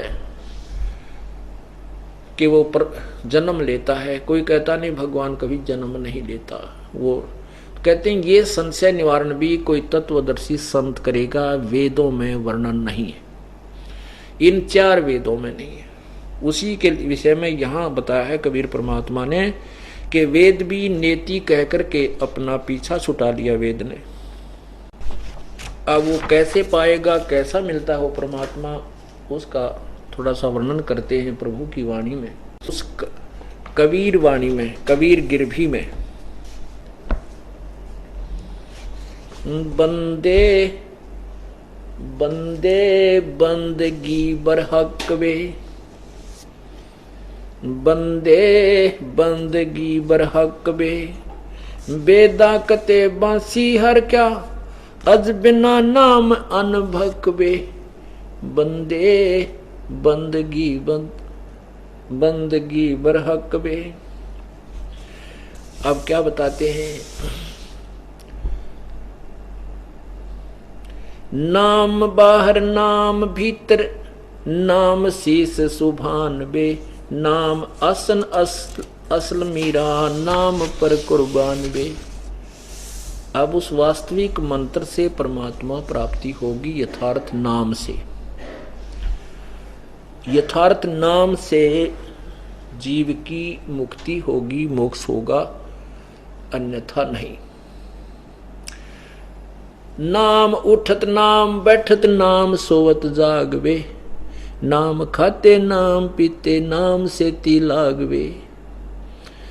अब बता रहे हैं परमात्मा कि कैसे परमात्मा मेरी प्राप्ति होगी। आदरणीय गरीबदास साहिब जी के द्वारा पूर्ण परमात्मा ने अपनी महिमा की वाणी पुनर् उच्चारण करवाई,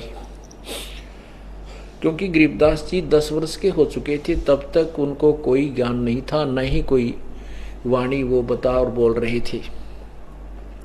फिर उस परमेश्वर ने उनकी आत्मा को सतलोक दिखाया, सब ब्रह्मांड दिखाए, अपनी कृपा से उनके अंदर ज्ञान योग भर दिया, तत्व ज्ञान फीड कर दिया। तब उस परमात्मा की महिमा आदरणीय गरीबदास साहिब जी ने अपने मुखारबिंद से उच्चारण की, आंखों देखा। तो क्या बताते हैं, नाम उठत नाम बैठत नाम सोत जागवे, नाम खाते नाम पीते नाम से ती लागवे। तू नहीं था जब नाम था, अब तू सरू नाम नाही बे। अब नाम शुरू तो नाही बे। काफिर कहो अब कौन है, काफिर कहो अब कौन है, वही करता फिर मैं ही बे। कहते हैं यथार्थ ज्ञान ना प्राप्त होकर के अपने आप को तुम बहुत जो है शिक्षित और विद्वान और महर्षि यानी गुरु मान चुके हो,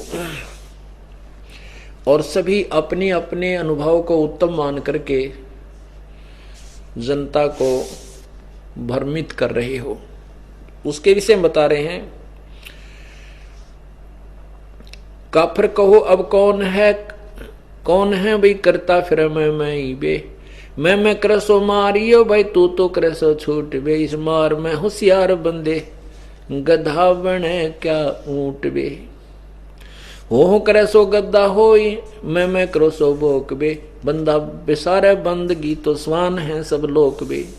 स्वान शुक्र होत कुकर बिना धनी के नाम बे। सोहम ओम सोहम जाप जप हरदम तू आठों याम बे। अब क्लियर करते जा रहे हैं परमात्मा अपने ज्ञान को कि पूर्ण परमात्मा की प्राप्ति का एक ही मात्र तरीका है, वो सत्य नाम है और वो 2 अक्षर का है। इसमें स्पष्ट भी कर दिया है। और यही प्रमाण, क्योंकि नानक साहब को कबीर परमात्मा मिले थे और उनको भी सतलोक ले जाकर वापस छोड़ा था, जैसे आदरणीय गरीबदास साहिब जी को। और उनको ये मंत्र यथार्थ दिया था, उसकी विधि अलग से है जाप करने की। जब तक कोई विधि प्राप्त नहीं होगी पूर्ण संत से, तो इस नाम के ज्ञान हो जाने से भी कोई लाभ नहीं होगा। अब जैसे एक अपॉइंटमेंट लेटर होता है, बच्चे का नौकरी नियुक्ति पत्र होता है और उसमें अधिकारी 10 साइन कर देता है, वही लाइनें होती हैं, वही पंक्तियां होती हैं। जब तक अधिकारी के साइन नहीं होंगे तो उन पंक्तियों को कोई पढ़ ले गोठलेर से लिख ले और किसी को भी वो पंक्तियां दस्तक करके कोई दे डाले, कितने को दे दे, उनको किसी को सरकारी लाभ नहीं मिलेगा। इसी प्रकार ये मंत्र जो है ये सतनाम है, अभी तक छुपा के रखना था, और सारनाम तो और भी गुप्त रखना है। सारनाम को तो खोला ही नहीं, परमात्मा ने अभी दास के ऊपर कृपा की है तभी आप तक पहुंचा है। पहुंचने लगा, इस समय देना था, क्लियर करना था, अब तक छुपा के रखना था। परमात्मा ने, कबीर परमेश्वर ने अपनी कबीर सागर में स्वयं ही कहा है कि धर्मदास तो 1,00,000 दोहाई, ये सार शब्द कहीं बार न जाई। ये देखिएगा पवित्र कबीर सागर, इसको हमने 4 भागों में अलग अलग किया हुआ है, जल्द बनवाया। वैसे इकट्ठा बहुत मोटा है, बहुत भारी है। इसमें देखना, ये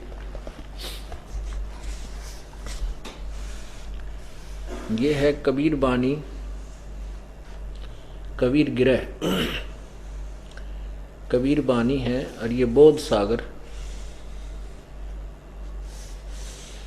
136-37 पृष्ठ पे, ये 136-137 पे। इस पे लिखा है कि 12 पंथ चलो सो भेद। 12 पंथ काल फुरमाना, भूले जीव न जाए ठिकाना। ताते आगम कहीं हम राखा, वंश हमारा चूड़ामणि शाखा। ये चूड़ामणि से शुरू होता है वो 12 पंथ। फिर प्रथम, इन्होंने प्रथम लिखा है, थोड़ा सा भेद करते चलेंगे। जग में जागू प्रभाव है, ये जागू, फिर सूरत गोपाल, फिर मूल निरंजन वाणी, टकसार का भेद, ब्रह्म वाणी, ब्रह्म अभिमानी जानी, ऐसा ये पंथ है। ये 12 पंथ हैं। 6वां पंथ, 7वां पंथ, 8वां राम कबीर, 9वां ज्ञानी, 10वां ये 11वां। तो यहाँ यहाँ लिखा संवत 1775 सोई तादिन प्रेम प्रगट जग सोई। गरीबदास जी महाराज का जो पंथ है ये 12वां पंथ है। गरीबदास जी महाराज का ये पंथ है, ये 12वां पंथ है। और इसमें क्या बताया कि संवत 1775, ये गलती से 75 लिखा, यह 74 लिखना था। संवत 1774 में गरीबदास जी का जन्म हुआ और संवत 1774 में गरीबदास जी का जन्म हुआ और संवत 1784 में 10 वर्ष की आयु में परमात्मा कबीर उनको प्रकट हुए। तो ये उस समय कहते 10वां जो 12वां पंथ चलेगा वो 1774 में प्रकट होगा। वो मेरा जो 12वें पंथ का जो मार्गदर्शक संचालक। आगे देखो फिर 12वें पंथ, ये देखो संवत 1775 सोई तादिन प्रेम प्रगटे जग सोई।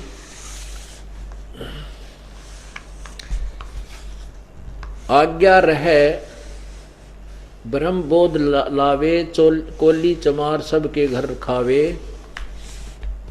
यह साखी हमारा ले जीव समझावे, साखी हमारा ले जीव समझावे, असंग जन्म में ठोर ना पावे। 12वां पंथ गरीबदास पंथ तक को कहा है कि असंग जन्मों तक भी ये ठोर नहीं पाएंगे और वो मेरी ही वाणी लेकर के दुनिया को जीवों को समझावेंगे। 12वें पंथ प्रगट हो वाणी, 12वां पंथ जो गरीबदास जी का है, मेरी अमर वाणी प्रगट होएगी और शब्द हमारे की निर्णय ठानी। अस्थिर घर का मर्म न पावे, यानी सतलोक नहीं जा सकते, उस अस्थिर अमरलोक का घर नहीं पावेंगे। और ये 12 पंथ हम ही को ध्यावे, ये मेरा ही महिमा गाते हैं लेकिन इनको मेरी वास्तविकता का पता नहीं लगेगा। फिर क्या लिखा कि 12वें पंथ हम ही चल आवे। गरीबदास वाले पंथ में आगे चल के 12वें पंथ में गरीबदास वाले पंथ में हम ही आगे चलकर आएंगे और सब पंथों को मिटाकर एक चलाएंगे। 12 पंथ हम ही चली आवे, सब पंथ मिट एक ही पंथ चलावे। अब कमाल कर दिया, परमात्मा ने अपना कति निर्णय दे दिया। अब यहां देखना, धर्मदास मेरी लाख दोहाई, ये मूल शब्द यानी सार शब्द। बार जन जाई न जाई, बाहर नहीं जाई, ये लिखने में थोड़ा प्रिंट, बाहर न जाई। पवित्र ज्ञान तुम जग में भाखो, मूल ज्ञान गोए तुम राखो। इस तत्व ज्ञान को अभी छुपा के रखना है। आगे देखना, मूल ज्ञान जो बाहर जो पर ही, बिचली पीढ़ी हंस नहीं तरही। अगर ये ज्ञान बीच किसी के और के हाथ लग गया तत्व ज्ञान, तो ये बीच वाली पीढ़ी अपनी पार नहीं हो पाएगी। ये नकली संत ऋषि महर्षि उसी ज्ञान की ढोल पीटते पाएंगे और हम डिफरेंशिएट नहीं कर पाएंगे। इसलिए जब तक बिचली पीढ़ी नहीं आती तब तक इस यथार्थ ज्ञान को तू छुपा के रखना, जिक्र नहीं करना किसी को।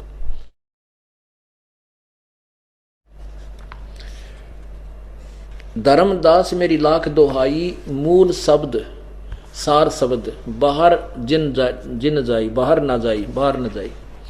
पवित्र ज्ञान तुम जग में भाको, मूल ज्ञान गोई तुम राखो। गोई माने गुप्त रखो। मूल ज्ञान जो बाहर पर ही, बिचली पीढ़ी वंश हंस नहीं तेरही। 33 अरब ज्ञान हम भाखा। ओए है, परमात्मा कहते हैं हमने 33 अरब वाणी बोली है और मूल ज्ञान गोए हम राखा। तत्व ज्ञान अभी तक हमने छुपा ही रखा है, मूल ज्ञान गोए हम राखा। देखना, और कहते हैं मूल ज्ञान तुम तब तक छिपाई जब तक 12 पंथ मिटाई।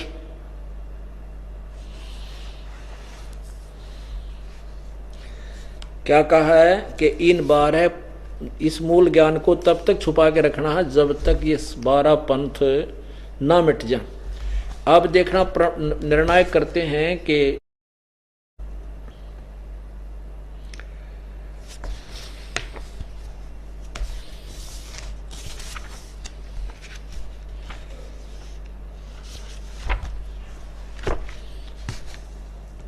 अब 12 पंथ तो ये हो गए। अब देखना 134 पृष्ठ पे क्या लिखा है।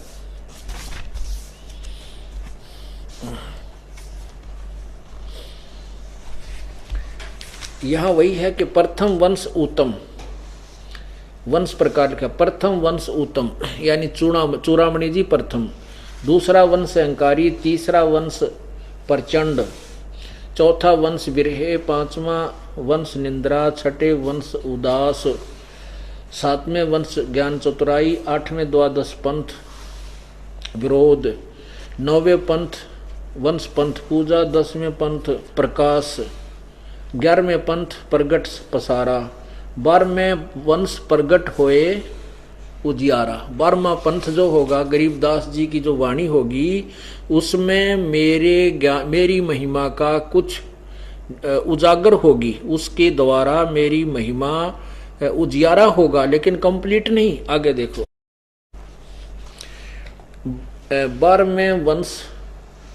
12वें वंश प्रगट होए उजियारा यानी मेरी वाणी प्रगट होगी। जैसे आपने अभी पढ़ा था कि संवत 1774 सोई तामम प्रेम प्रगट सोई, और मेरी वाणी का ही वो अर्थ लेंगे, मेरी महिमा की वाणी प्रगट होंगी। तो यही कहा है कि 13वें वंश 12वां वंश, ये देखो 12वां वंश प्रगट होए उजियारा और 13वां वंश मिटे सकल अंधियारा। है 13वां वंश यानी उसी कहते हैं ना 12वें पंथ में आगे हम ही चलाई और सब पंथ मिटा के एक चलाई। तो उसी का प्रमाण दिया कि 13वां वंश जो मेरा आएगा वो सभी अंधेरा मिटा देगा, पूरा तत्व ज्ञान। यहाँ देखना 13वां वंश मिटे सकल अंधियारा, एती दगा काल की समाई और तत्व बंधु की टेक रह जाई। कि काल जो है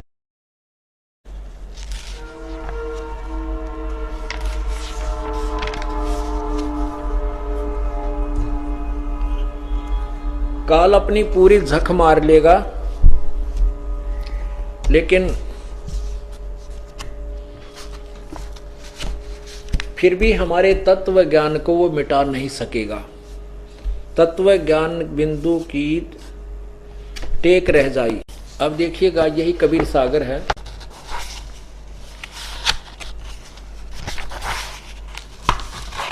ये कबीर सागर 10वां भाग, ये है भारत पथिक कबीर पंथी स्वामी युगलानंद बिहारी द्वारा संशोधित। ये देखो इसके कबीर बोध, कबीर चरित्र बोध, कबीर चरित्र बोध और ये कबीर वाणी, कबीर बोध सागर 1870 पृष्ठ पे क्या लिखा है। 12 पंथों का कति निर्णय दिया है। कबीर साहब के पंथों का वृत्तांत। प्रथम है नारायण दास जी का पंथ, ये यहाँ इन्होंने नारायण दूसरा लो, योगू दास जी का पंथ, और तीसरा सूरत गोपाल, मूल निरंजन चौथा, 5वां टकसार की वाणी, भगवान दास छठा भगवान दास जी का पंथ, 7वां सतनामी पंथ और 8वां कमाली पंथ, कमाल का पंथ, 9वां राम कबीर पंथ, 10वां प्रेम धाम की वाणी पंथ, 11वां जीवा पंथ, 12वां गरीबदास पंथ। ये 12वां स्पष्ट करना था, इसी कबीर सागर में लिखा 12वां गरीबदास पंथ। अब इसमें क्या बताया है कि 12 में हम ही चलाई, 12 में गरीबदास पंथ में परमात्मा कहते हैं हम ही आएंगे और सभी पंथों को मिटाकर एक ही पंथ चलाएंगे। अब परमात्मा के इस तत्व ज्ञान के सामने कोई संत नहीं टिक सकेगा, ना ही कोई अलग से पंथ बना सकेगा। थोड़ा सा समय अवश्य लगेगा, धीरे धीरे ये सब काम साफ हो जाएगा। और ज्ञान सब ज्ञानड़ी कबीर ज्ञान सो ज्ञानी, जैसे गोला तोब कहा, करता चले मैदान। अब ये तोब का गोला परमात्मा का तत्व ज्ञान, ये सबको साफ करता जा रहा। तो इसमें क्या कहा है, समान शुक्र होत कुकर बिंधनी के नाम बे, ओहम सोहम जाप जप, हर दम तू आठम याम बे। आठों याम मन पहर, हर दम प्रत्येक श्वास के साथ, हर दम। अपने आत्मा, अब तो ये क्लियर हो चुकी है कहानी। अब जैसे हम आपको पहले भी दिखा चुके हैं, लेकिन प्रत्येक समागम में, प्रत्येक सत्संग में पुण्यात्माएं अर्थात स्टूडेंट बदलते रहते हैं। परमात्मा पूर्ण ब्रह्म कबीर परमेश्वर नानक साहिब जी को आकर मिले थे बेई नदी पर, और उनको सतलोक लेकर गए थे। उसके बाद उनको ये सतनाम दिया था, और जब उनको सतनाम मिला उसके बाद नानक जी अति प्रसन्न हुए, कहने लगे सतनाम श्री वाहेगुरु, सतनाम श्री वाहेगुरु।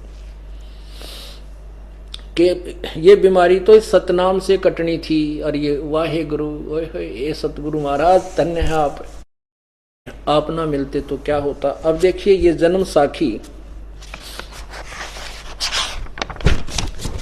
ये देखिएगा जन्म साखी भाई बाले वाली। जन्म साखी को पवित्र सिख धर्म के अंदर एक ऑथेंटिक रिकॉर्ड माना गया है, क्योंकि ये वाणी, क्योंकि ये वार्ता भक्त भाई बालाजी के द्वारा जो गुरु नानक देव जी के साथ रहते थे उनके शिष्य द्वारा लिखा है। तो इसमें नो डाउट, इसमें कोई शंका को स्थान नहीं है। तो इस देखिएगा भाई बाले वाली, ये लिखा है ई जन्म साखी अज तक छप चुकियां नालों वड्डी है, सब तो वड्डी ते पुरातन, यानी सबसे पुरानी है। भाई बाले वाली जन्म साखी, इसमें देखिएगा समुद्र की दी साखी, यह है समुद्र दी साखी।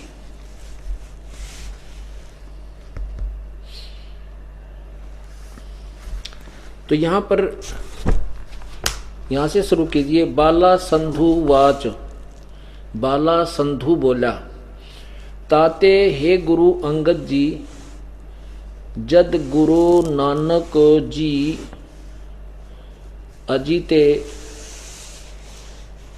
पासों विद्या होए तां मर्दाने किहा, सच्चे पातशाह जी असां समुंदर तां वेखिया, पर लंका ना देखी, जिथे रामचंद्र जी चढ़ाई कीती है, तां गुरु नानक जी किहा, चलो भाई बाला ते मर्दाना, तुहानू रंज नहीं करना, आखी मिटो जा आखी मीट के खोलियां। ता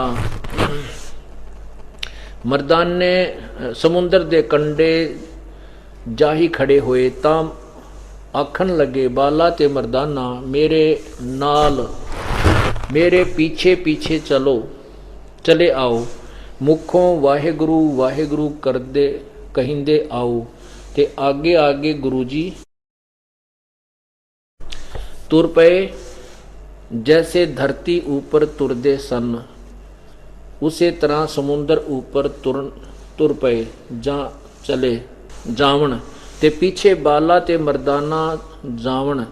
ता मर्दाने किहा, विचार किया कि गुरु नानक देव जी ओम सोहम जपदे जांदे हन, ता मर्दाना भी ओम सोहम लगा जपण,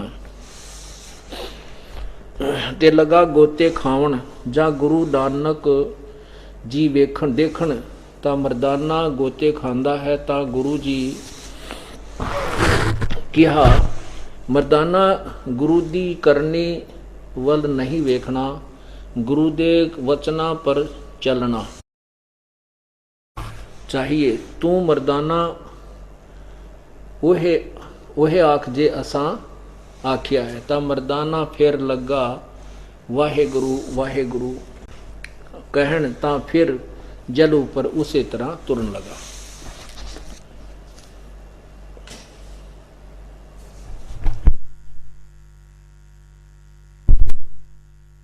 अब यहाँ वर्तमान में उपस्थित जो श्रोतागण हैं ये शायद पंजाबी नहीं जानते, ये दास ने पढ़ा है कुछ दिन, इसलिए कुछ कुछ आती है। और पंजाबी पढ़े हुए भी बच्चे बहुत यहाँ पर उपस्थित हैं। फिर भी इन्हीं इसी तरह एक हिंदी में अनुवादित है। ये है जन्म साखी।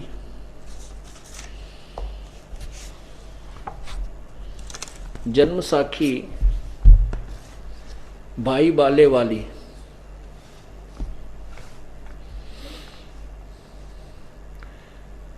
श्री गुरु नानक देव जी दी जन्म साखी। इसके यहां देखना समुद्र दी साखी। समुद्र दी साखी ये पृष्ठ है 559। एक दिन मर्दाने ने कहा महाराज मेरा मन चाहता है कि समुद्र में जो लंका है वहां का प्रमाण किया जाए। गुरुजी ने कहा अच्छा आप लोग अपने नेत्र बंद करो। जब मैं और मर्दाने ने नेत्र बंद करके अक्षण पीछे खोले तब हम लोग गुरुजी के साथ महान समुद्र तट पर खड़े थे। तब गुरुजी ने कहा कि तुम लोग समुद्र के जल पर वाहेगुरु जप करते पैदल ही चले आओ। हे गुरु अंगद देव जी, हम लोग गुरुजी के पीछे पीछे उसी प्रकार जा रहे थे जैसे सूखी पृथ्वी पर चला जाता है। आगे आगे गुरुजी ओम सोहम का जाप जपते चले जा रहे थे। मर्दाने ने सोचा कि हम भी ओम सोहम जाप क्यों ना करें। जब मर्दाना भी ओम सोहम की रट लगाने लगा तब वह लगा गोते खाने। गुरुजी ने पीछे देखा तो हंस कर कहने लगे, हे मर्दाना, शिष्य का धर्म है कि वह गुरु के बताए मार्ग पर चले, इसलिए तू वाहेगुरु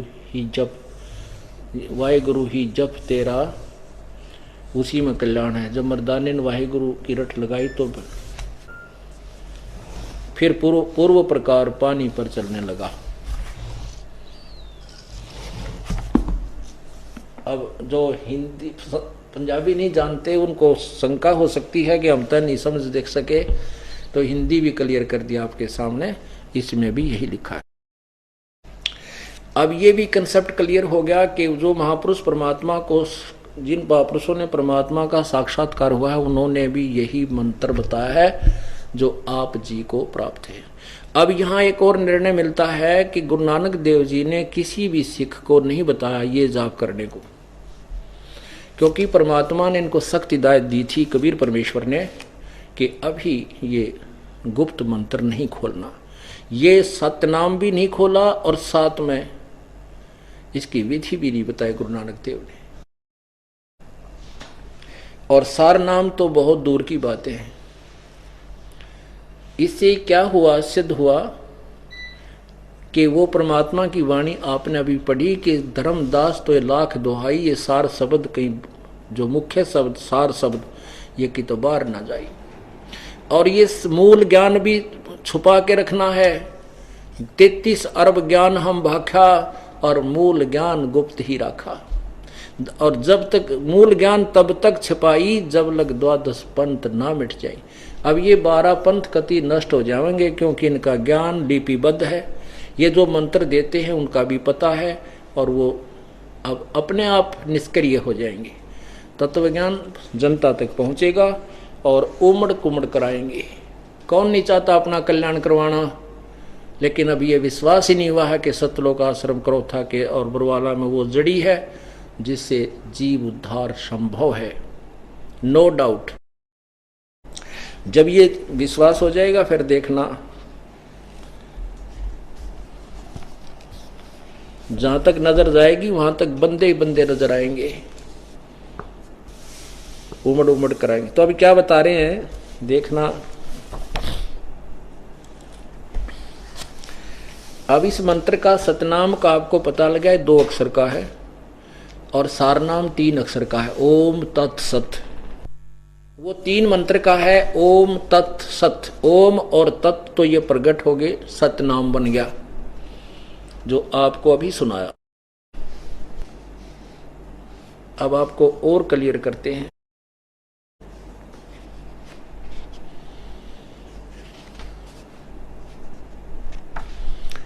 आदरणीय गरीबदास साहिब ने बिल्कुल क्लियर कर दिया है, स्पष्ट किया है।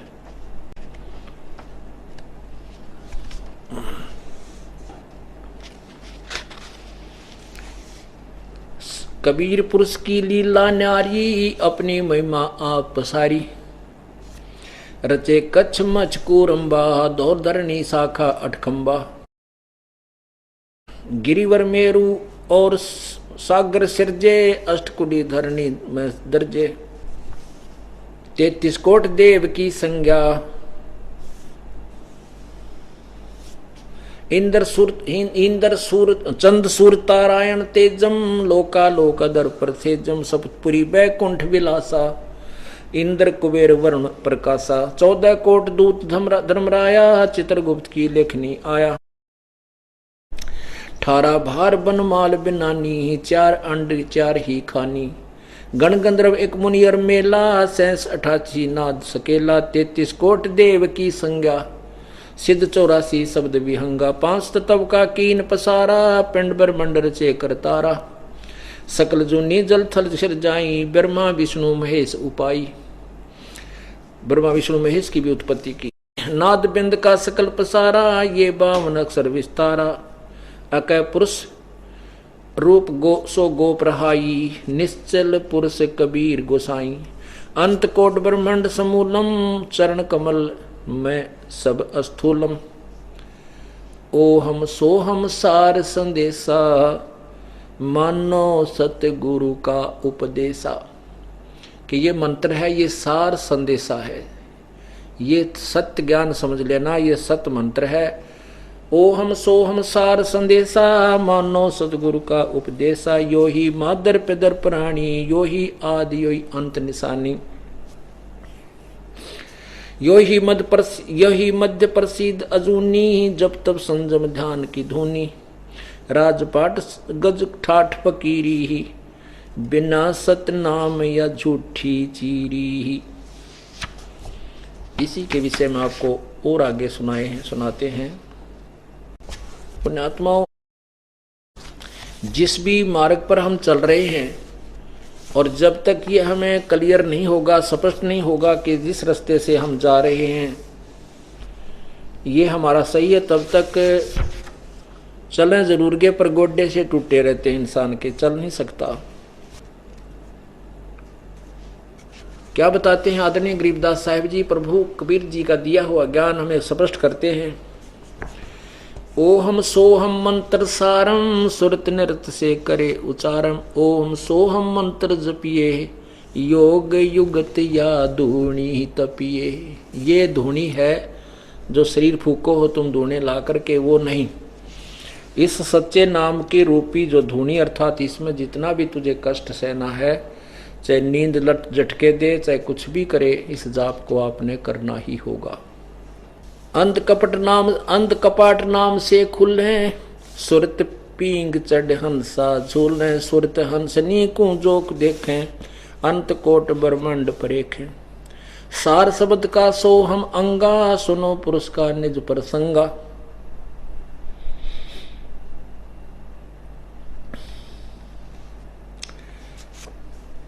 सतगुरु मिले कोई तत्वदर्शी ही, मूल मंत्र कोई हंसा परसी। समाधान है सुरत समूलम, गरीबदास पाया निज मूलम। इस सतनाम मंत्र को कितना महत्वपूर्ण बताया है। आदरणीय गरीबदास साहिब जी की वाणी में आपको बताते हैं।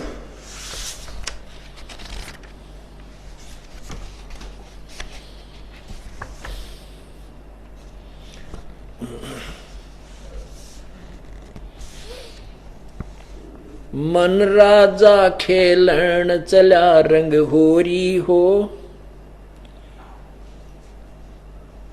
पर पटन की सैल राम रंग होरी हो। होरी माने जैसे कोई भी किसका खुशी मनाते हैं, कोई तो कुछ साधना करके खुशी मनाता है कि मुझे परमात्मा प्राप्ति होगी, कोई कुछ करता है, कोई कुछ करता है, लेकिन यथार्थ भक्ति विधि के बगैर सभी प्रयत्न विफल हैं, व्यर्थ हैं, उसका कोई लाभ नहीं। मन राजा खेलन चला रंग होरी हो, होरी माने होली खेलते हैं, जैसे आपने कहते परमात्मा कहते हैं हम इस नकली होली को नहीं खेलते, हम तो वो वास्तविक होली परमात्मा के साथ खेलते हैं। कैसे? पर पटन की सैल राम रंग होरी हो, पावन टेक पपील के रंग होरी हो, और ये पंडित लादे बैल राम रंग होरी हो। वो तो सिंपल सा जो मंत्र है इन चारों वेदों में नहीं है। ये पंडित ब्राह्मण लोग, विद्वान ऋषि बड़े बड़े बैलों के ऊपर सारे सदग्रंथ धर के शास्त्रार्थ करते फिरा करते, कहते वो मंत्र इन तुम्हारे सदग्रंथों में नहीं है। सार शब्द हम जग सो हम शब्द हम जग में ल्याए, सार शब्द हम गुप्त छुपाए।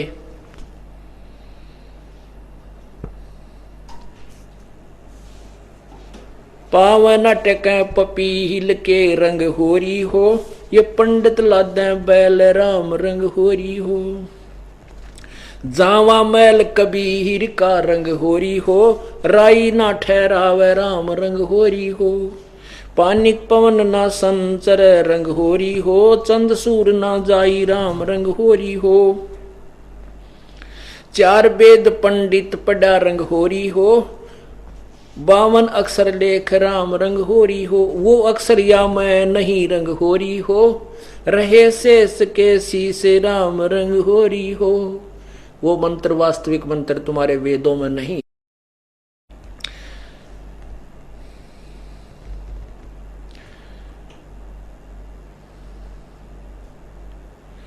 देही मां विदेह है रंग होरी हो, बिन ही रसना नाम राम रंग होरी हो। बिन रसना बगैर बोले वो जाप चपना होता। कौन सा? तारक मंत्र लीजिए रंग होरी हो। तारक मंत्र जो पार करने वाला मंत्र है वो लीजिए, उसका वो प्राप्त कीजिए सतगुरु ते। ओ हम सो हम नाद राम रंग होरी हो, सुकृत नाम उचार है रंग होरी, उचार है रंग होरी हो। सुकृत नाम उचार राम रंग होरी हो, लीला अगम अगाध राम रंग होरी हो। ओ हम सो हम मद है रंग होरी हो, वो सूक्ष्म मंत्र पावे राम रंग होरी हो। इस मंत्र के, इस सतनाम के अतिरिक्त एक और मंत्र है सार नाम, जिसको कहते हैं सार नाम। धर्मदास तो लाख दोहाई, और ये सार शब्द की तो बाहर ना जाए।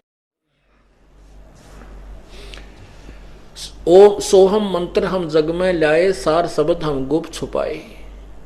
उसके विषय बताया है। ओ हम सोहम मध्य है रंग होरी हो, वो सूक्ष्म मंत्र पावे राम रंग होरी हो। निर्गुण पद निर्वाण रह रंग होरी हो, सुरत नृत धुन लावे राम रंग होरी हो। ओ हम सो हम मध्य है रंग होरी हो, वो सूक्ष्म मंत्र छाक राम रंग होरी हो। यही मंत्र या मंत्र से पार है रंग होरी हो, और मंत्र कोटों लाख राम रंग होरी हो। और तो लाखों करोड़ों बकाने वाले मंत्र हैं, उनसे पार नहीं हो सकते। ओम आनंदी लहर है रंग होरी हो, ये मुक्त सोहम मुक्ता चंद राम रंग होरी हो। ओम मंत्र की कमाई जो है ये तो यहाँ आनंद लेने की है, ब्रह्मलोक तक के ही सुविधाएं हैं। और जो दूसरा मंत्र है वो उसकी कमाई, ये मुक्ता यानी मुक्त होने की प्रारंभ है। उसके बाद ओहम सोहम सार है रंग होरी हो, कोट कला रविचंद राम रंग होरी हो। ओहम सोहम पालड़े रंग होरी हो, और 14 लोक चढ़ावे राम रंग होरी हो। 3 लोक पासंग धरे रंग होरी हो, भाई तो ना तुला तुलाया राम रंग होरी हो।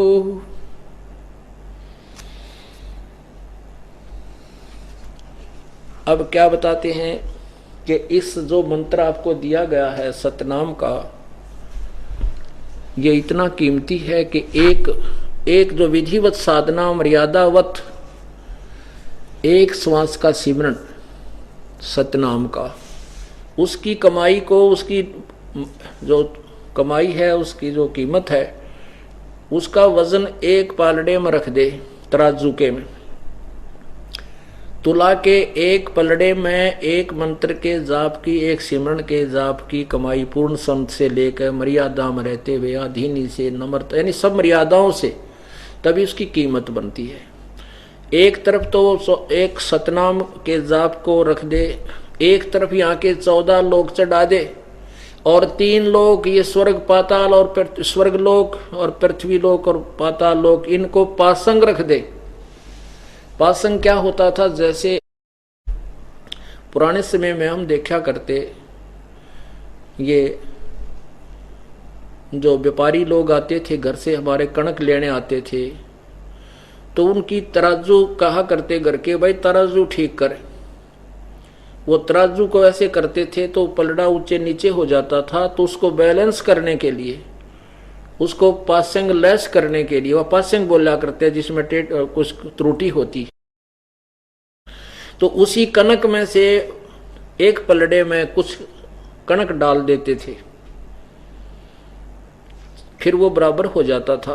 फिर उस कणक साइड में बट्टे रख देते थे और फिर उससे वो कणक तोलते रहते। वो पासंग, वो व्यर्थ रह जाता था, वो पासिंग थी, वो उसका कोई गिनती नहीं।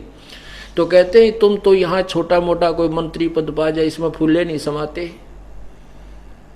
और इस मंत्र के जाप की इतनी कमाई है कि इन तीनों लोक को, इंद्र का लोक, स्वर्ग लोक में इंद्र का लोक है वो भी, और पृथ्वी की पूरी पृथ्वी का शासन और पाताल लोक, इन सभी को एक पलट पासंग रख दे, ये तो व्यर्थ में रखे जाएं, और 14 लोक चढ़ावा राम रंग होरी हो, तो ना तुला तुलाया राम रंग होरी हो। इस एक श्वास के सिमरण का इतना महत्व है, इतनी कीमत है जो सत्य नाम है। पुण्यात्माओं, अब मोक्ष होने में कोई रुकावट नहीं होगी, रुकावट होगी जो ज्ञान समझ में न आने की। और जब ये तत्व ज्ञान समझ में आ जाएगा, भ्रमित नहीं हो सकते, चाहे यहाँ पर आप कोई ब्रह्मा विष्णु महेश भी आकर आपको डगमग करना चाहे, आप ज्ञान में डगमग नहीं हो सकते। और कुछ दिनों के बाद आप किसी भी वस्तु में डगमग नहीं होगे, चाहे कोई भी आकर के आपको कहे मैं तुझे ये दे दूंगा, मैं तुझे यहाँ, ब्रह्मा कहे, विष्णु कहे, लेकिन ये पता लग जाएगा कि वे हमारी ही कमाई से देंगे, अपने पल्ले से ये कुछ नहीं दे सकते। तो अपनी कमाई को हम क्यों बर्बाद करें। हम सतलोक जाएंगे और सतलोक में वो सुख पाएंगे जो कि कहते हैं 4 मुक्ति जा चंपी करती माया होरी दासी, दास गरीब अभय पद पर से वो मिले राम अविनाशी। तो ये ब्रह्मा विष्णु महेश कौन है? इन्होंने पहले परमात्मा के चरणों में किसी युग में रह करके ये सत साधना की, सतनाम की, और ये रह गए पीछे, इनको सार नाम मिला नहीं, मिल गया तो इन्होंने फिर पूरी कमाई की नहीं, मर्यादा तोड़ दी, तो ये काल के ठह गए। अब इनको सुप्रीम पावर बना दी, यहाँ की 3 लोग के पर मंत्री बना दिए, अपनी कमाई को ये खर्च खा रहे हैं, और जब ये कमाई समाप्त हो जाएगी 84 लाख योनियों में ठोक दिए जाएंगे। तो पुण्यात्माओं, कहते हैं इंद्र दा राज काग दा बेस्टा, हमने तो यहाँ स्वर्ग का राज भी काग की बीट की तुल समझना चाहिए, तब हम सतलोक चलेंगे, पहुंच सकेंगे। जहां आशा तहां वासा हुई, और मन कर्म वचन सुमरियो सोई सत सहे।